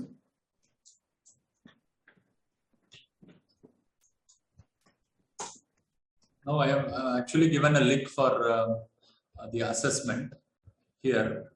It's a Google form. They can access it and they can answer it. And personally, I tried. See, I am, in addition to coordinator, I am also participating in this program as a participant, because unless I participate, I may not be getting a certificate. So I tried to answer it. To me, it looked tough only, but I don't know. Maybe you all listened to these lectures for the past 4 or 5 days. So you should be able to get the answers for it. Especially for doctors, I think. Nevertheless, I think I'll take a lenient view when I am evaluating the answers. This one. And with regard to feedback, I think the certificate for all the participants will be given by AACT. It's not given by me. Please remember that the certificates will be available in your Atal portal, and I think you will be getting it mail also. So you have to keep checking your Atal portal next week, and then you will have the certificates. If you want to receive the certificate, there are 3 things that you need to fulfill. Number 1, you need to have this feedback given by you in the Atal portal, number 1. And number 2, you need to have 80% attendance, meaning that if it is a 5-day program, at least 4 days, you have to be in the sessions. Though you just logged in and then logged out. See, maybe I'll try to give leniency to that also, attendance. And then evaluation, like 60% is the minimum score that you need to have it. And the attendance, I am giving it. So what I have done, many people have asked about the attendance. Everybody has logged in through their email ID. So I have their email IDs compiled, and I have the list of participants. So I will do a cross verification and review attendance. Okay. And if people have attended minimum 4 days, I think I'll give attendance for full, and then you're eligible for certification. And evaluation, automatically I'll get the marks in a Google form, and then I'll see, and then I'll pitch in and then do something. Okay. And there is one question from Dr. Suresh. He's asking about regulatory constraints about drug products. Well, I think it is very primitive at this point in time with regard to 3D printing coming to the doctor's clinic. See, whatever technology we are using, it doesn't matter as long as we fulfill the GMP practices. GMP certifications are given to pharma companies, their manufacturing units. So if we try to do this 3D printing in a facility which is already GMP certified, then there is no problem. There is no new special regulatory constraint we are having it other than whatever we are already having it. But when you try to popularize it, you try to sell this equipment to every doctor, to every pharmacy, then I think that there is a question of this regulatory constraint, because not every pharmacy, every clinic run by the practitioner is having your regulatory compliance to GMP. We talk about FDA compliance, we talk about EMA compliance, and Indian drug regulatory compliance. Those compliances will be very difficult if you want to apply it in the clinics. But what I am visualizing is that the equipment that will be sold by the company will be compliant to GMP certified. GMP certified drug manufacturing cabinets. You fix the input material and you click the button, you will have the output material in compliance to GMP. and that equipment can be pre-certified for GMP, and what you are purchasing itself is certified by GMP. So there is no need to get a separate GMP certification for it or regulatory complaints for it. As long as your cabinet is complying to your regulatory there is no need to do it separately. That's what I am visualizing it, but then it is evolving. Right now there is nothing like that. Right now a drug product can be manufactured only in a certified facility. But when you are trying to come out of that and then producing it in a different, areas, I think it will evolve. Later point in time, you may have regulatory points covered for it, and you will not be wondering to see a cabinet sold with GMP compliance and certifications. So there is no question that you need to fight for GMP. The company itself has fought for GMP and then has given it to your machine, and hence there is no question of giving a product which is not in compliance with GMP. Okay. Well, anything else if you have? We'll discuss. Otherwise, I think Dr. Brinda can take it and then can conclude for now. And then in the afternoon, there is a session, and with that, we will close. Thank you so much, sir. Thank you for a very informative session. Before we close for lunch, we'll have a photo session for the morning. Kindly switch on your cameras so that I can take a print screen. Thank you all for your active participation. We will be breaking for lunch now, and the next session post-lunch will start at 1:30 p.m. and we'll have a talk and the validatory session. Thank you, everyone, for your participation. Good afternoon, one and all. Welcome back to the Faculty Development Program by Chettinad Hospital and Research Institute. This afternoon session, we will have a speaker, Mr. Pradeep, followed by a validatory session by our Vice Chancellor and Vice Principal. The link for evaluation test is already available in the WhatsApp and the chat, and you can submit the answers by 4 p.m. So this session, we are having Mr. Pradeep. He's an application engineer and he works with image processing tools, material modeling, CAD, FEA, and CFD models based on 3D image data. He looks over the technical support for Simpleware software and closely works with Simpleware customers to help them with their design, research, and modeling needs. He provides live demonstration to various IITs, NITs, hospitals, and faculties of various institutes who are working in the field of 3D image processing, medical devices, patient-specific implant design, 3D printing, materials modeling, manufacturing, and simulation. He also works closely with doctors, engineers, and researchers to solve problems through service projects, technical support, and training. His topic for today will be 3D images to models, medical image processing, model generation, 3D print preparation, and analysis.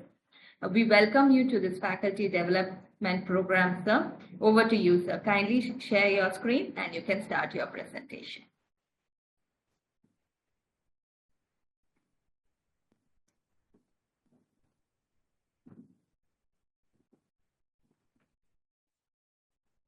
Okay, thank you so much, ma'am, for introducing me.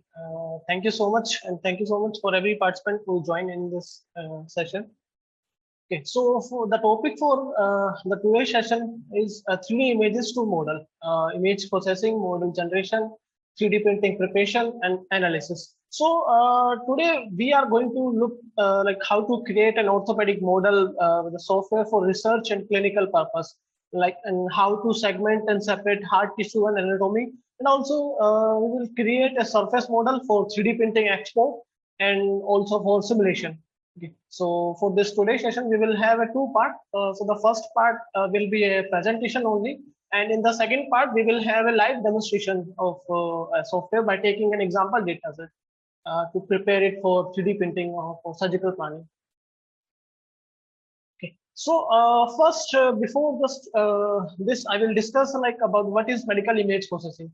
So the medical image processing is the visualization and processing and analysis of our 3D image data that we get from MRI, CT, and scanner, and by applying few tools like transformation, filters, and doing some image segmentation, and by applying some morphological operation.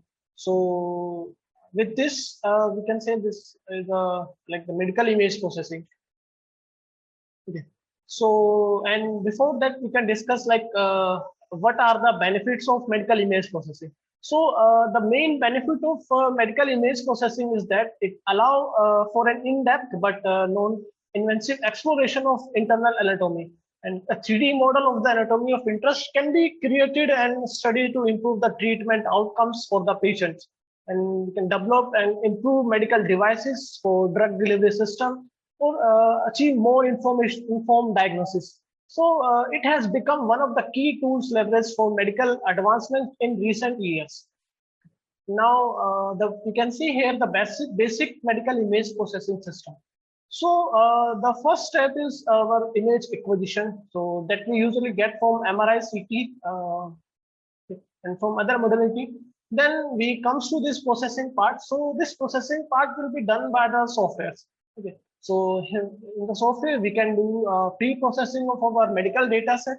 We can do segmentation of our region of interest. We can detect the region of interest on which our main focus is there. And then we can analyze or we can export our results according to our requirements. Then we can proceed to the diagnosis part. And this is done in the software. Okay. So in the second part, we will see like how to create and how to export our model for 3D printing. Okay. So these are the various steps in medical 3D printing, data acquisition and processing. We can use simpleware tools for image processing and 3D printing preparation. And for model generation or model fabrication, we have various methods like 3D printing and fused deposition modeling and selective laser sintering. And there are so many methods which can be applied for the model fabrication. Now, the first question I have is that why image-based modeling? Okay. Because we know that the adoption of 3D image technology in many fields is increasing day by day. Okay. Because the image-based modeling, it reveals external as well as internal features of the anatomy or model, because it finds both application in medical as well as in industrial. Okay, and we know that the demand for more realistic simulation is increasing day by day, as we know that because of the expanding capability of FE and CFD codes, and with the ever increasing access to high specification hardware available at the current scenario, and with this image-based modeling, so this allow the study of true topology of our structure and material and our anatomy. Okay. Now I will discuss like the different parts of the image processing workflow. So these are the basic the parts of the image processing workflow. So our first step is like the 3D image import and visualization. Then we go for segmentation and processing. Then we can get some measurements and do analysis. After that, if we have any CAD, or we can do the CAD and image integration and model generation. And then for automation, we can use scripting to automate some task of our workflow.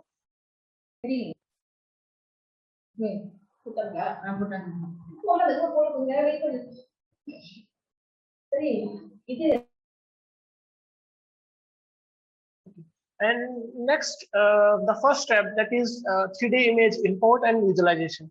Okay, so we can import any image data of like MRI, it may be CT, microscope, CT or confocal microscopy, FibSam, or 2D image of stacks or raw image data that we can import into any software. Okay, but we are using a simple way, so we can import these from these modality we can import. We can co-register our multiple data set. We can generate a high quality visualization with a fast GPU and 3D rendering, and we can also do reslicing. So we have various tools to improve the data set quality, to reduce the noise and artifacts, and smooth the images. Okay, so here we have various import formats that are available. So the background image that is DICOM file that we usually get from MRI and CT. Then we have DICOM. This is mostly used in the industrial for reverse engineering and non-destructive testing. Then we can have a meta images, the raw image data, and the 2D image stacks that we get from a micro CT scanner in the format of BMP, GIF, JPEG, .png, and .tiff, and XPM, and XRM file we also get from micro CT scanner. And we also know about the pixel types. So the data can be of 8-bit unsigned integer, 16, 32. And we also have some CAD file import. Like we can import our any STL file, ply.igs and .stp file. Then we can go with the image processing like segmentation and processing. Okay. So with the segmentation, we can segment our region of interest on which we want to segment our data set. So by using a few manual tools like thresholding, region going, flood field, we can segment our region of interest. And so we can also split or merge water-based segmentation. We can have grayscale-based slice-to-slice propagation. For this measurement and workflow. So for this measurement and workflow in 3D printing, we can measure the distance or test distance between any the humeral bone. We can calculate the volume, density. We can check the grayscale visualization. We can check the printability. We can emboss or deboss the text on a data set that we are going to print. And we can generate a center lines and we also have the wall thickness assessment to check the wall thickness. We can also quantify phases. We can check the porosity, fractures, the delamination, the particles.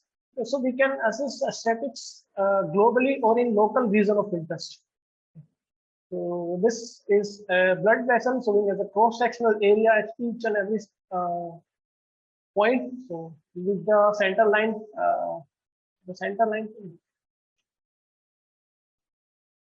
for 3D printing, next we have CAD and image integration. If we are into the field like implant integration with the medical data set, so then we can import any CAD file and then we can integrate it with the medical data set. So to check the fit of implants, and we can do some kind of landmark registration of tool for positioning of our CAD and image data. Or we can reduce the material requirement and the weight of our 3D printed model. We can provide some kind of lattice structures to reduce the material requirement and to provide the strength to our 3D printed model.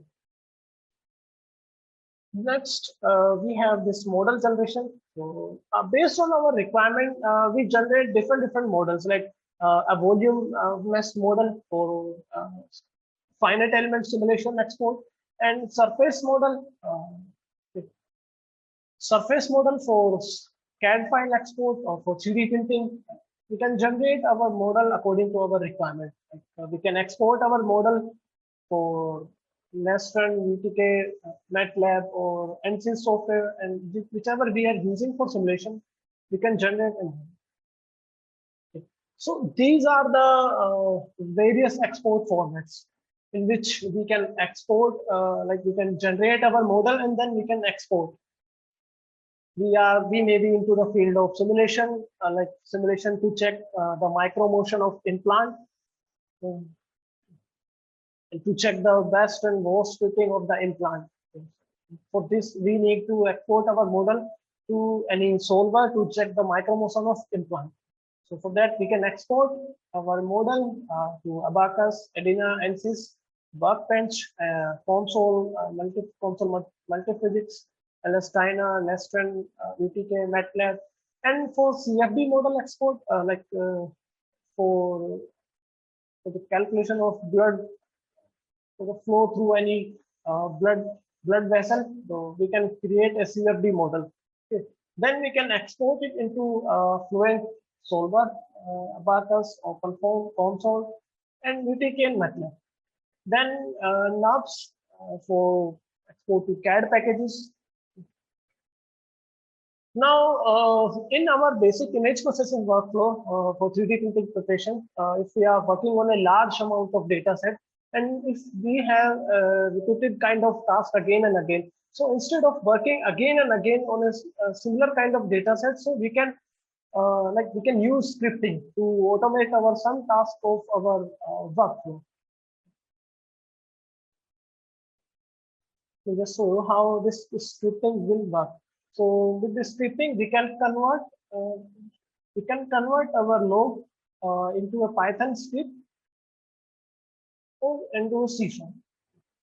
Then simply by clicking on a single button, we can generate a complete model from initial to final stage within just a few clicks.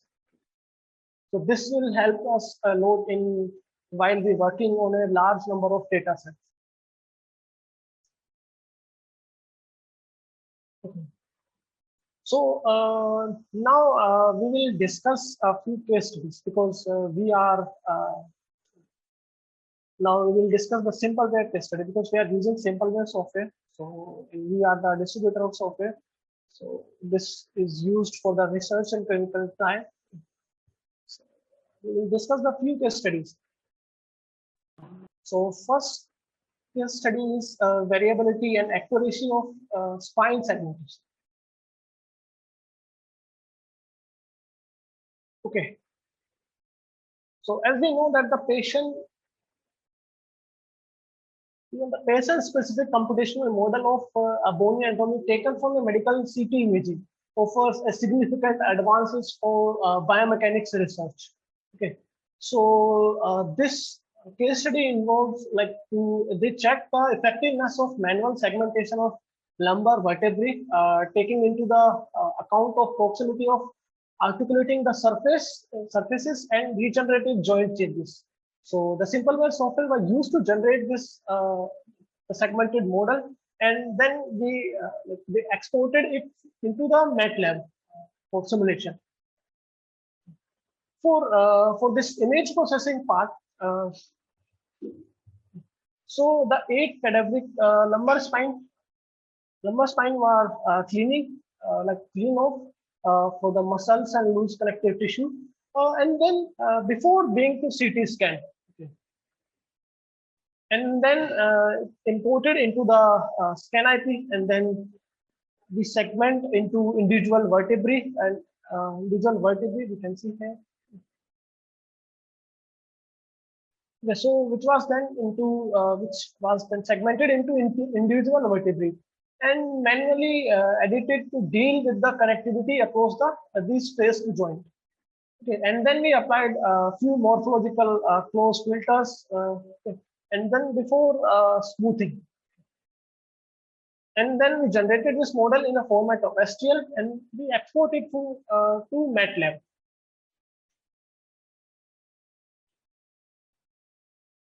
And for this analysis part, so once we imported this into the MATLAB, the two observer did the procedure,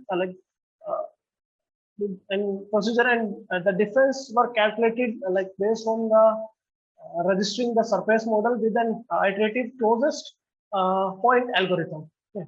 So in the next, we can see here a map, the distance map from red model to blue model for the distance map. So the bar on the right side shows how the colors correspond to distance. And in the result, we found that the 5 vertebrae disarticulated from the surface. Okay. And then they again clean off and rescan and segment. And we find that the RMS value is 0.0399, which is considered as a the accuracy in this model. Okay, let me just.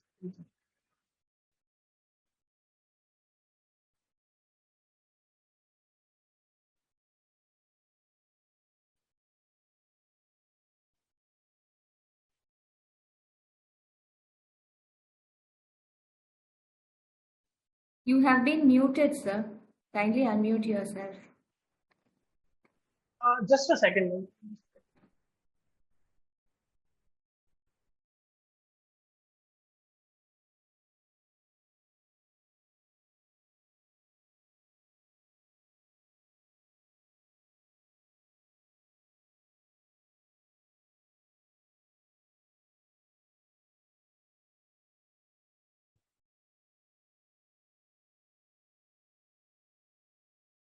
Okay.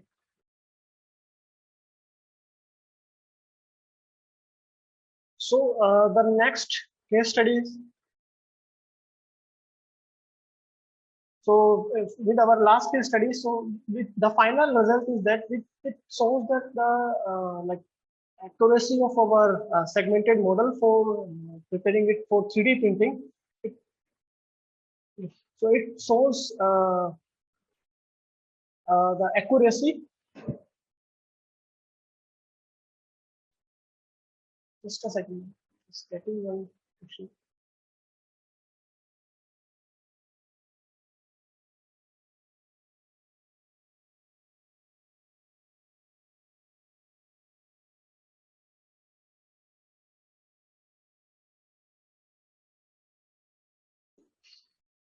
Okay.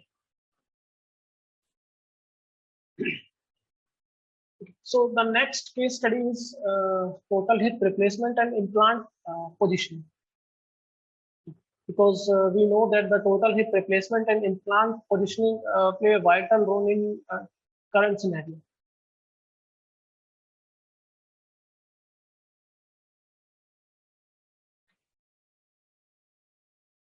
So the implant positioning represents a significant challenge for the total hip replacement, because we know because the implant needs to be well fitted and positioned within the medullary canal and should ideally maximize the femoral bone implant contact area. So with this case study, we discussed the implant, the best and worst position of the implant at an early stage of the product development. So that it can help the surgeon to better understand the effect of implant position on primary and secondary stability. Okay. So for this, the first trend is our the image processing and the CAD integration and FE meshing. Okay. So simpleware was used to like to generate a 3D model of our medical data set. Okay. And then we export it to ANSYS Workbench for micromotion assimilation. So in the simpleware software, we generate a 3D model of our medical data set, and then we export it to ANSYS Workbench, so micromotion simulation.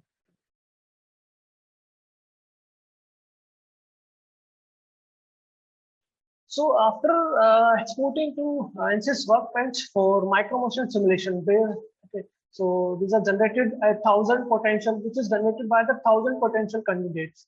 Okay. So it generated the model and find out, determine the implant position that leads to the highest and lowest possible values of micromotion. Okay, so these results can be interpreted by a surgeon to predict what the best and worst position for the implant. So these figures show the best position for the implant and worst position.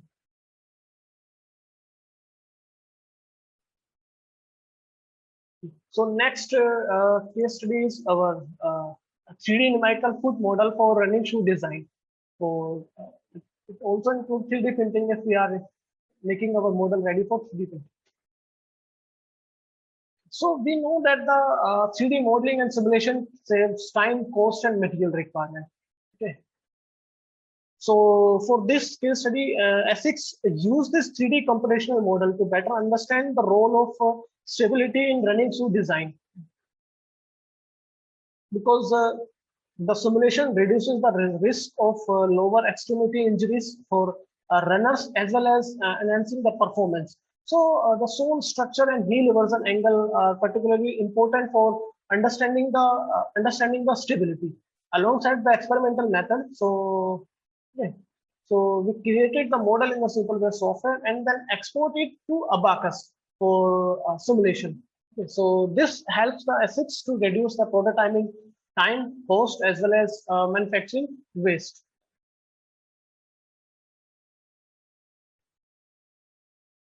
So now the step involved in this are generating a food model in simple way. So first we get the food or MRI scan of okay. Then we do some image segmentation by applying a few filters, tools.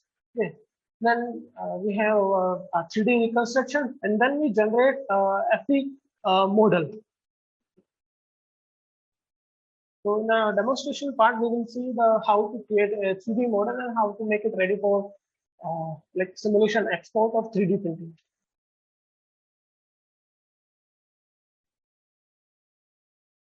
So in the software, we identified the different like the medical ligament, cartilage, plantar fascia, bones, and soft tissue. We segmented all these hard tissue and then soft tissue.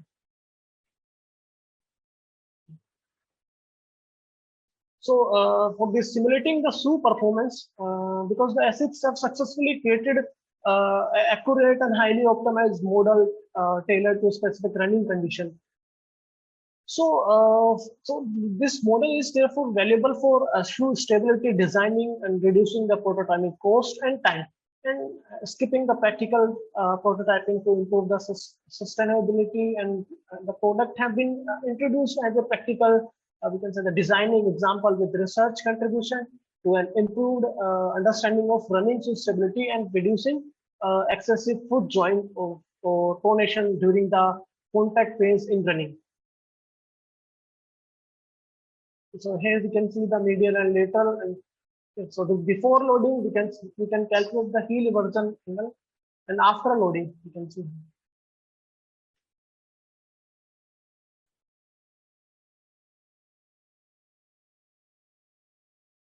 Okay, so now we will go to this medical image processing part. We will demonstrate like how to create a 3D model from any MRI CT data. Now I'm going to switch my screen.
Okay, so this is the graphical user interface of software.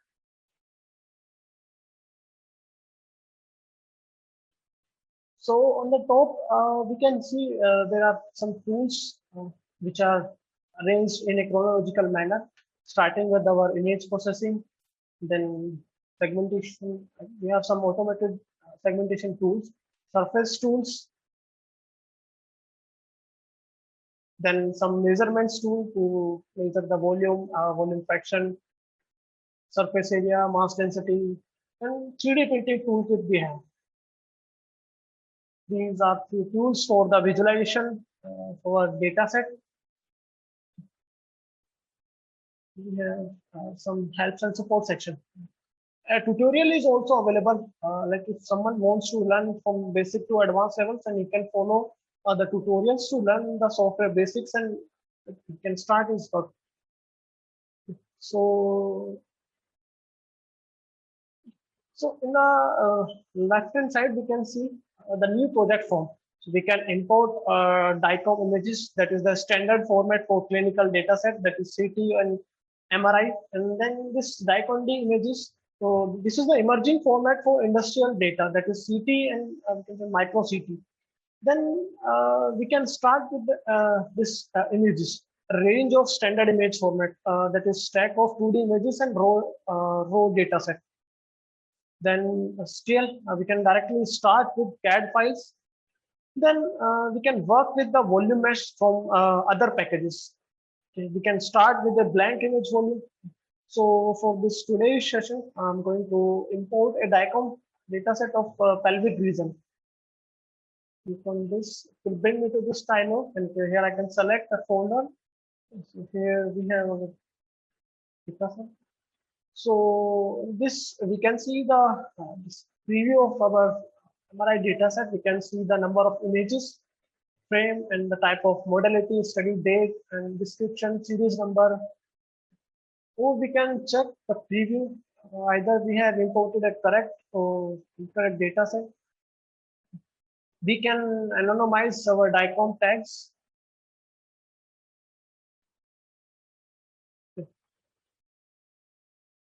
We can change the series grouping. You can click here, finish.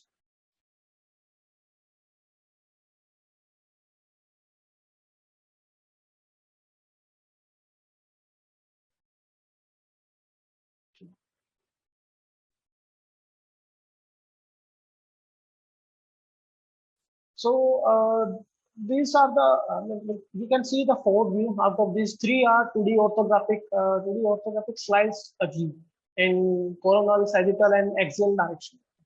So we can scroll it to see the slicing in coronal view.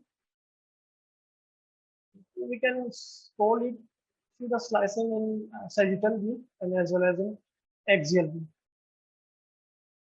We can expand this 3D to visualize our data set. I've already worked with, we have, we will show you a range of, like, this is just a volume rendering. We have a range of presets. We can apply any preset, like we just select this font and visualize. So this data set also contain a few noises that has to be removed. So later we will remove these noises. This is just a volume rendering. I have not created any 3D model. So just before going to start, we have to select the view as medical. I'm explaining the workflow, like how we can generate a 3D model. So in the orientation, we can select it to medical. Okay. So now for the 3D rendering, we have already done. Yeah. So now we can also set the window level, yeah, to visualize our data. Here's the window level. If your the scanned data set is of not good quality, then we can adjust the window level.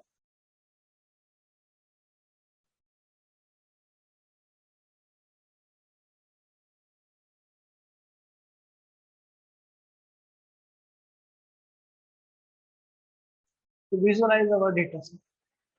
Then we can see the bone clearly, because I'm going to separate this hard tissue from this MRI scan.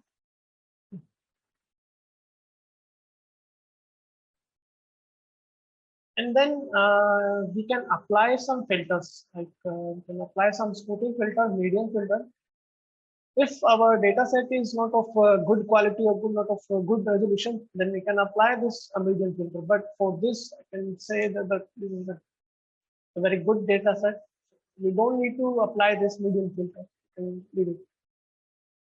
Okay. So now you can start with the image processing. You can use transform tools, like you can resample your data set if you want to downscale or upscale your data set, and we can crop our data set.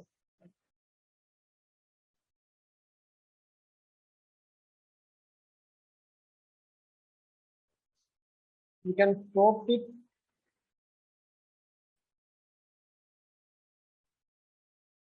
So because you can crop your data set to your region of interest, your required region of interest, such that the we can say the overall size of the image is reduced. And set the view as 3D. So Now I'm going to use the segmentation tool to segment our region of interest. This is a tab. I can select this threshold tool because we know that we can go for manual approach, and we can also use some automated tools to easily do the segmentation. First, I'm going to use this manual approach to identify the hard tissue.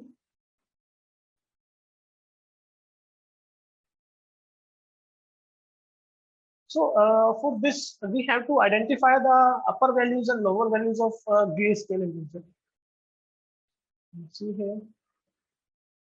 So it identifies all the grayscale values lying between in this range, upper values and lower values.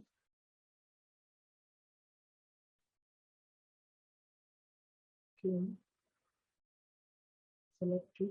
So now, if we want to fill the cavity in the resulting mask, we can pick this, and if let's say, you can see here some noise present here. If we want to remove this noise, so we can tick this. Like if we want only the single largest resulting island, yeah, I can tick this and click apply. Let me just show you another thing. This, you know,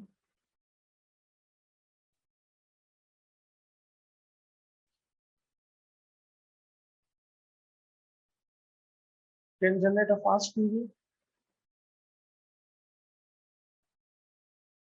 We can see here it contains some artifacts and noise. Okay.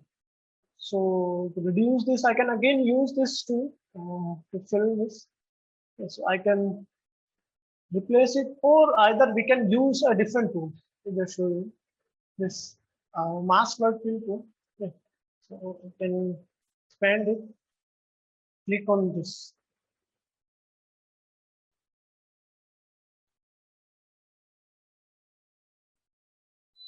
So now we have reduced the noises.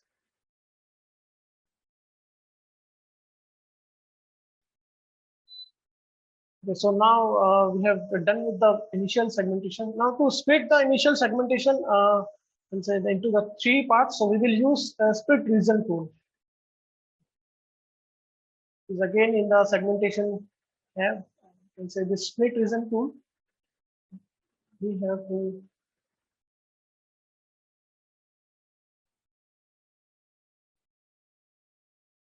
so now we are going to split this hip region from that femur.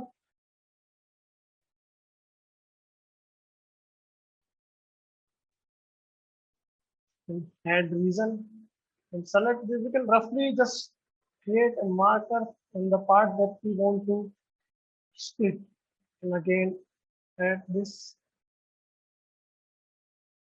Again add this. Click apply.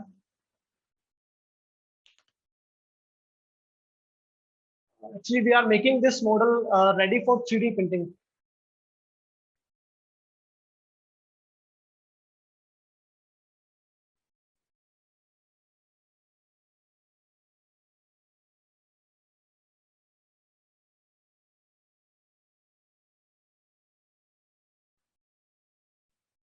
Generate this.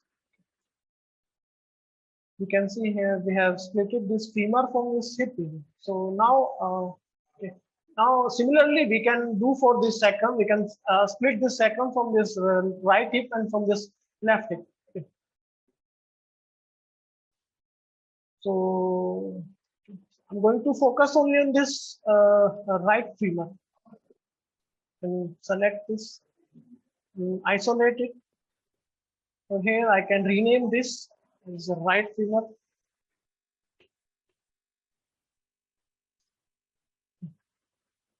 Go to this DG.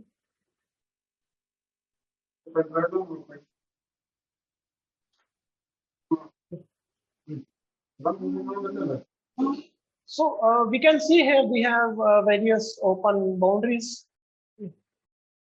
So this is maybe due to the we have not captured the grayscale values in this range. So manually or by using some other tools, we can fill these boundaries. So I'm going to use this paint tool. So for using this, I'll show you how you can fill this. You can turn on this. So here I have selected the disk and brush size as 5. It is smooth, and I want the paint only on this active slice. You can see here. So whatever changes I done in this 2D slice will be reflected in the 3D view. You can see this open. You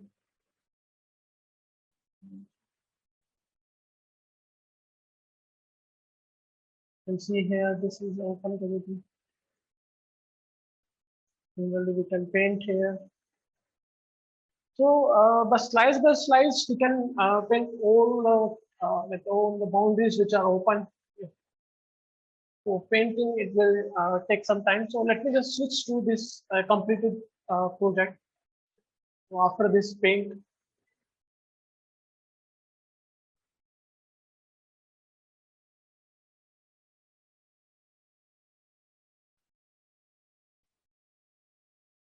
so after applying this paint in the segmentation tool, so our model will be look like this. So at this time, we can apply some close morphological filters. 3 cell radius is fine.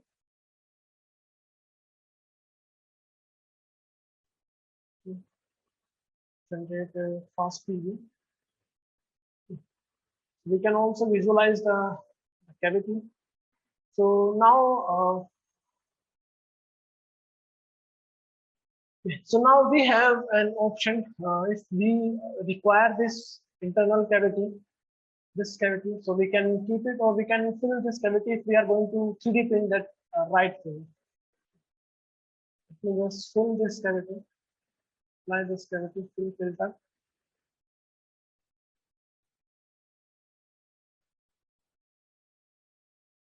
And this.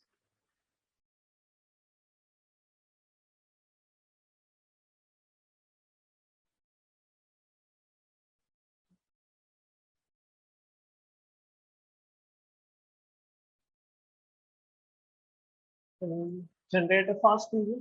You can visualize this in 3D. And change the opacity. You see how model will be. And again, change the opacity to 1. And again, we can apply some smoothing filter. So you can just select the recursive Gaussian, strength 1. That's fine. You can see the smoothing feeler. So at this time, we are going to 3D print this. The 3D print, we can generate a model preview. Yeah, so before going to 3D print, we have option. Either we can provide an internal lattice structure to this internal region. Okay. So for this, I need to convert it into surface. Click apply. I'm going to generate an internal lattice structure. We'll go to this surface tool. Here I can select the lattice structure.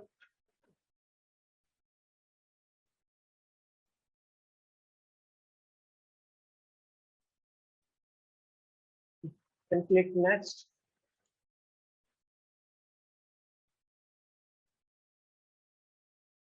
So here we have option. If we want to provide the cell thickness, like can keep it as 2. Okay. In the inner cell triangulation, we can go for the finer, or we can select for coarse. We have option to fill the small cavities. In the unit cell type, we have a range of unit cell type. To launch this, you can see which type of structure we are going to provide internally. And either provide this.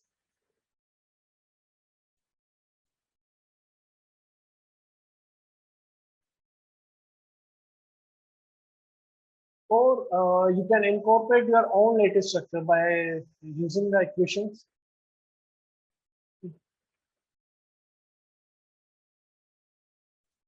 Click finish.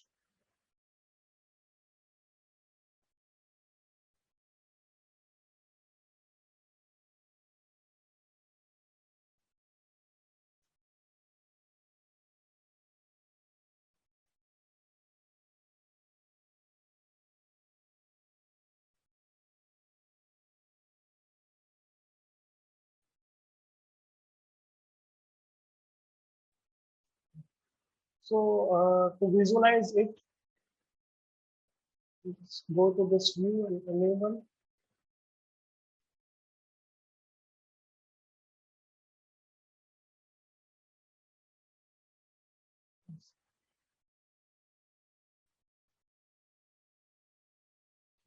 And after this generation of this lattice structure, we can go to this 3D preview and we can export our right figure and select it as export. Here we have an option. We can select the multiple part. We have multiple part options. You can color the part and click export.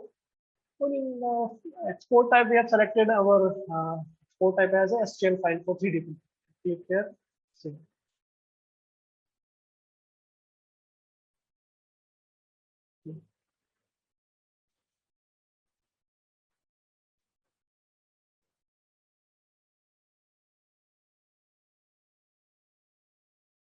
Okay, so now we will discuss about this 3D printing toolkit. So once you have segmented your image data using either a AI-based automatic segmentation tool or to a range of semi-automated and manual tools, so you can convert these image-based mask into surfaces.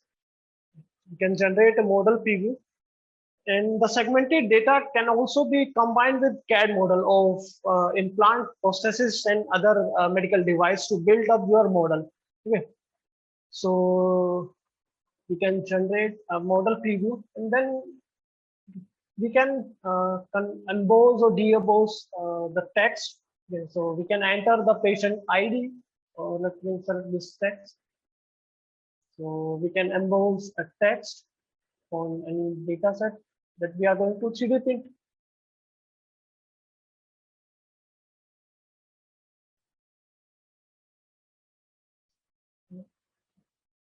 We can provide the size to 7 mm.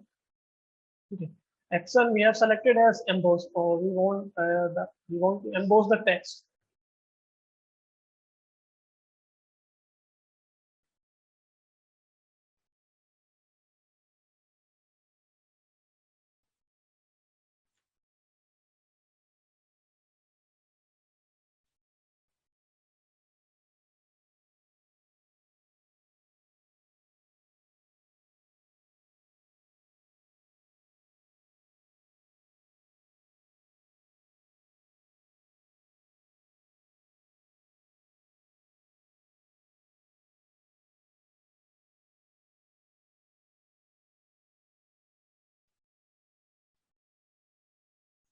Okay.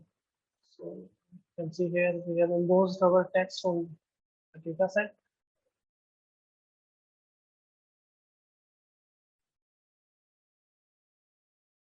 Okay. So now next is we can generate a before that we can generate a model. So next is the holo. We can holo the model. Can like we can provide the wall thickness for holding the model, and we can provide the triangle size. We can keep it at default, and output can want as to just generate this. Like we are going to holo this mode right finger.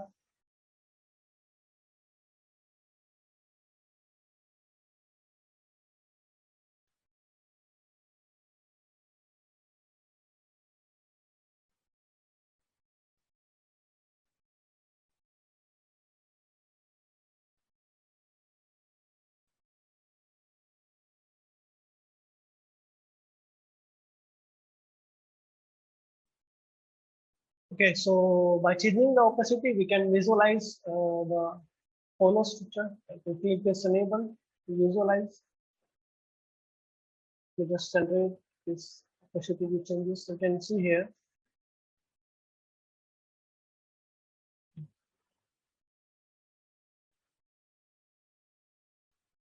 So for this 3D printing preparation, we can remove or separate the parts. We can also create connectors to support a weak joint between thin part, bone, or vessels. Or we can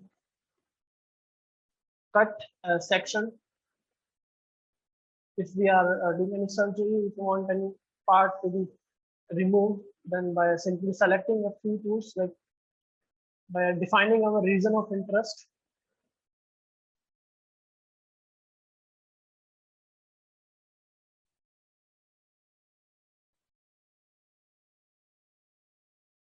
So we can see here, we have made a cut here.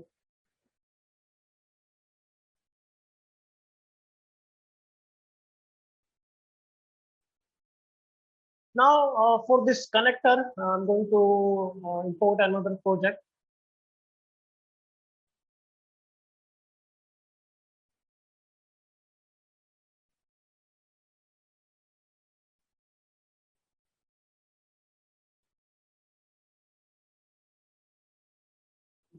Share my screen again.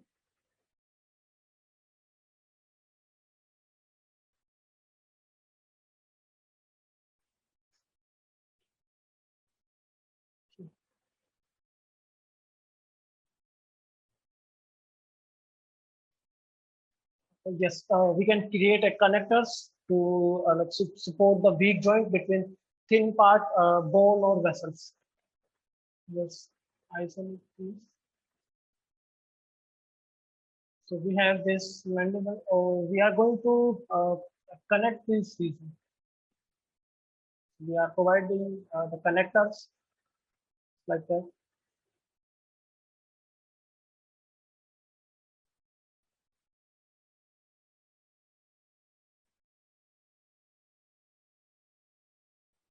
So these are the connectors which I have used. Now, for this analysis, we have this grayscale visualization. Because if you have access to a color printer, it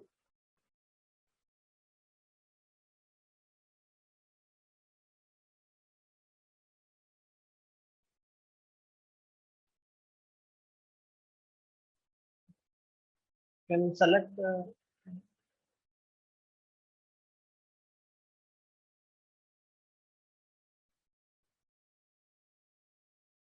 So this is the grayscale visualization.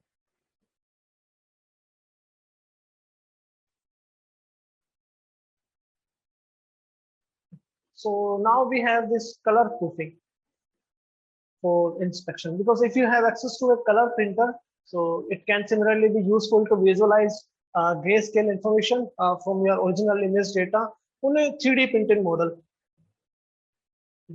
So the results are shown as a color map with the option to control the sampling method and depth. So this approach could be valuable for anatomical models. For example, when considering the bone density, where a fixing would be used for an implant during pre-surgical planning.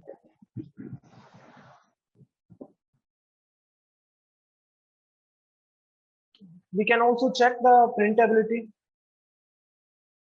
So these red regions show that it might create an issue while 3D printing. So this reason may be create an issue in 3D printing.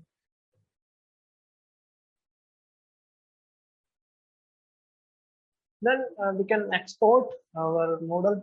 We have a range of export format. We can export in the format of 3MF, STL, OBJ, PLY, and 3D PDF and VRML files.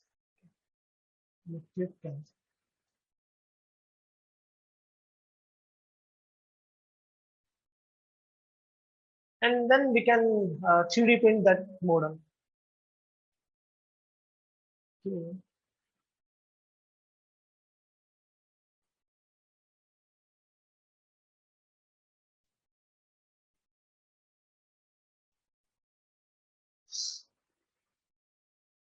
And so I'm going to show you another project.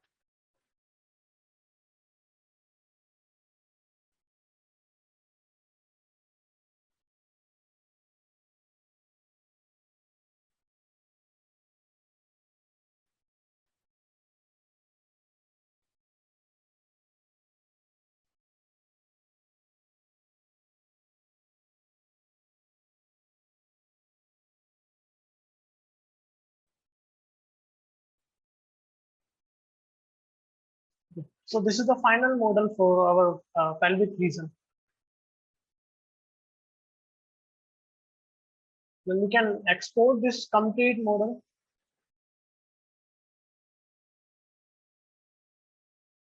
For 3D printing.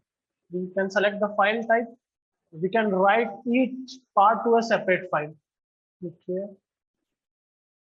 Or we can have a single part export option. Export. So then we have selected the export type as a STL file.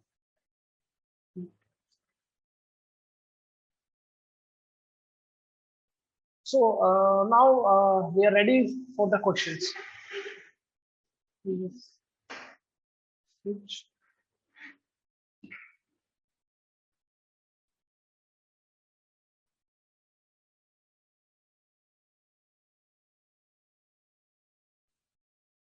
Thank you so much, sir. The participants can put their questions in the chat box or can unmute yourselves and ask questions regarding this to Mr. Pradeep.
Thank you so much for your informative session, sir. I think there are not much questions, but kindly stay on for the validatory function. I request all the participants and Pradeep sir to stay on for the validatory function, which will start in just a few minutes.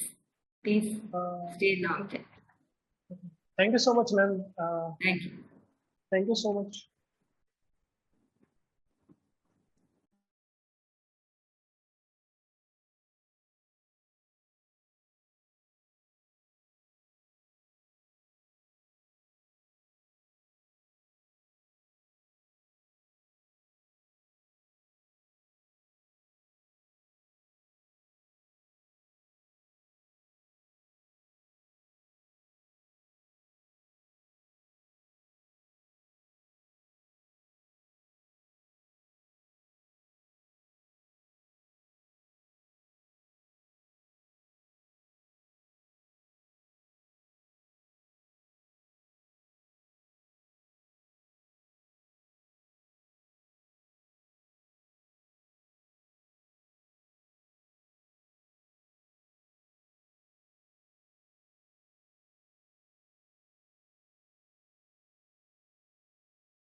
We are just waiting for our Vice Chancellor, sir, to join the validatory function. Just give us a few minutes.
No, sir has come, I think. Yes, sir. Good afternoon. Welcome our Vice Chancellor, sir, Dr. Balasubramanian Tanguve. Welcome you, sir. We invite you for this validatory function of the Faculty Development Program organized by Chettinad Hospital and Research Institute. The forum is yours, sir. Yeah. Good afternoon, every one of you. It's a great pleasure to be in the midst of allied participants for this wonderful FDP program. Faculty development is one of the essential components in the academic life. Especially the academic career, one can advance or choose or change their field of specialization when you undergo this kind of the development programs.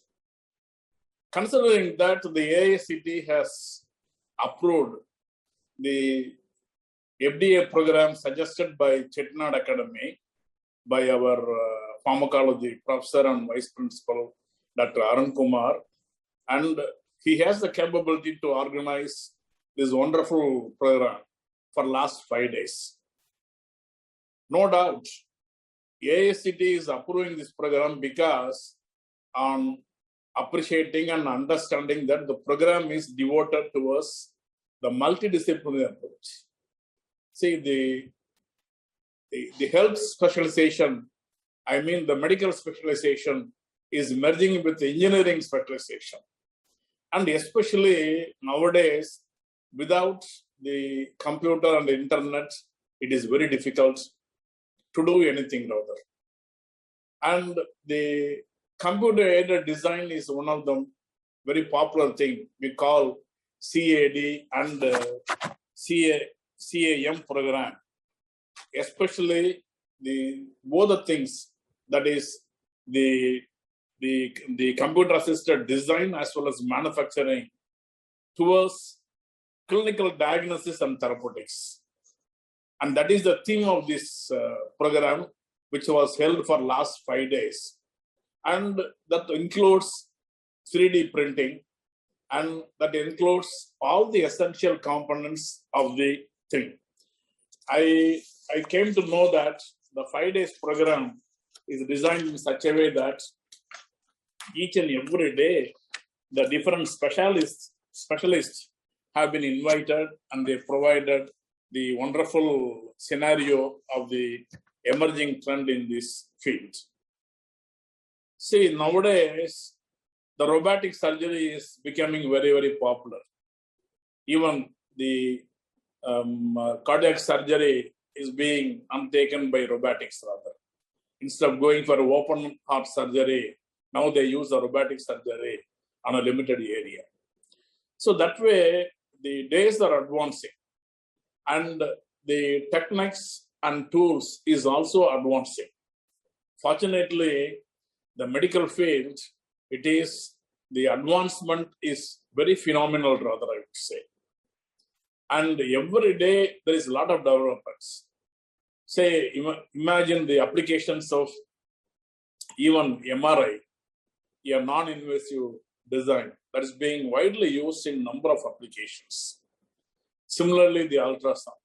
So every field is being developing, and unless otherwise, the clinicians, they know that there is a development in this area, and we need to go for that kind of using the advanced technology and tools towards diagnosis as well as therapeutics.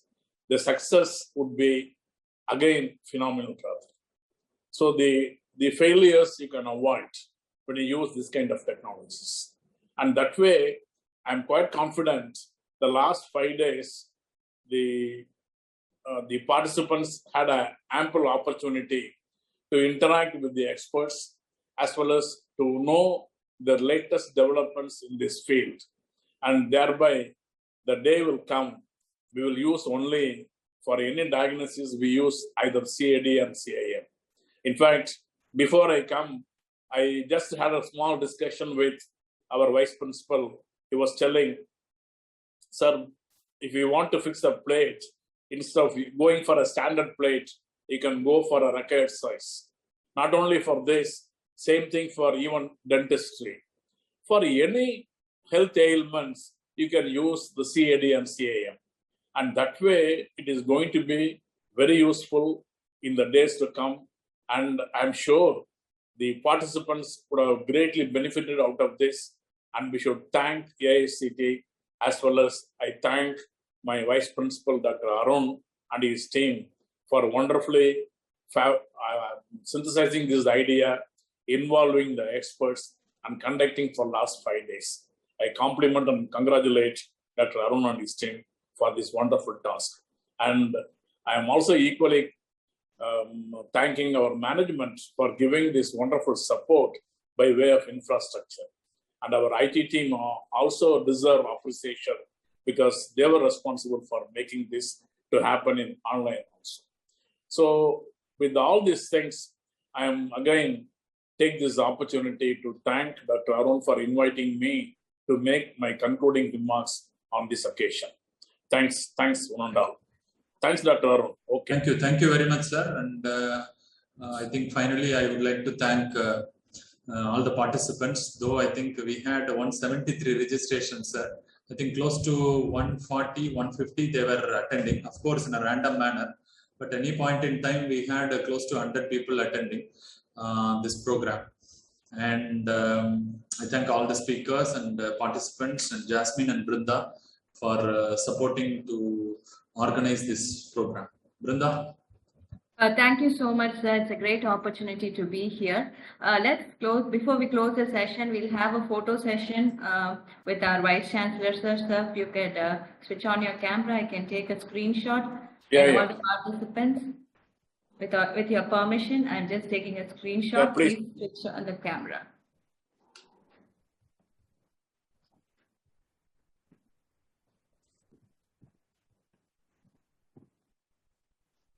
Is that okay? Perfect, sir. Thank you, sir. Okay, thank you. Okay. Thank you very much. Just a second, sir. I'm just taking the. For all the participants, I am actually working on the attendance and the marks. So hopefully I will feed all the details by today evening or tomorrow. Maybe next week you all will be getting certificate. From your side, you need to complete the feedback and answer the evaluation test. Okay, and from my side, I'll give the attendance. Thank you all for your active participation. You can switch on your cameras. So with your permission, shall we close the session? Yeah, please. Thank you. Thank you. Thank you all. Let's meet in an interesting event. Good luck to all the participants. Thank you. Thanks. Very well organized. Thank you, one and all.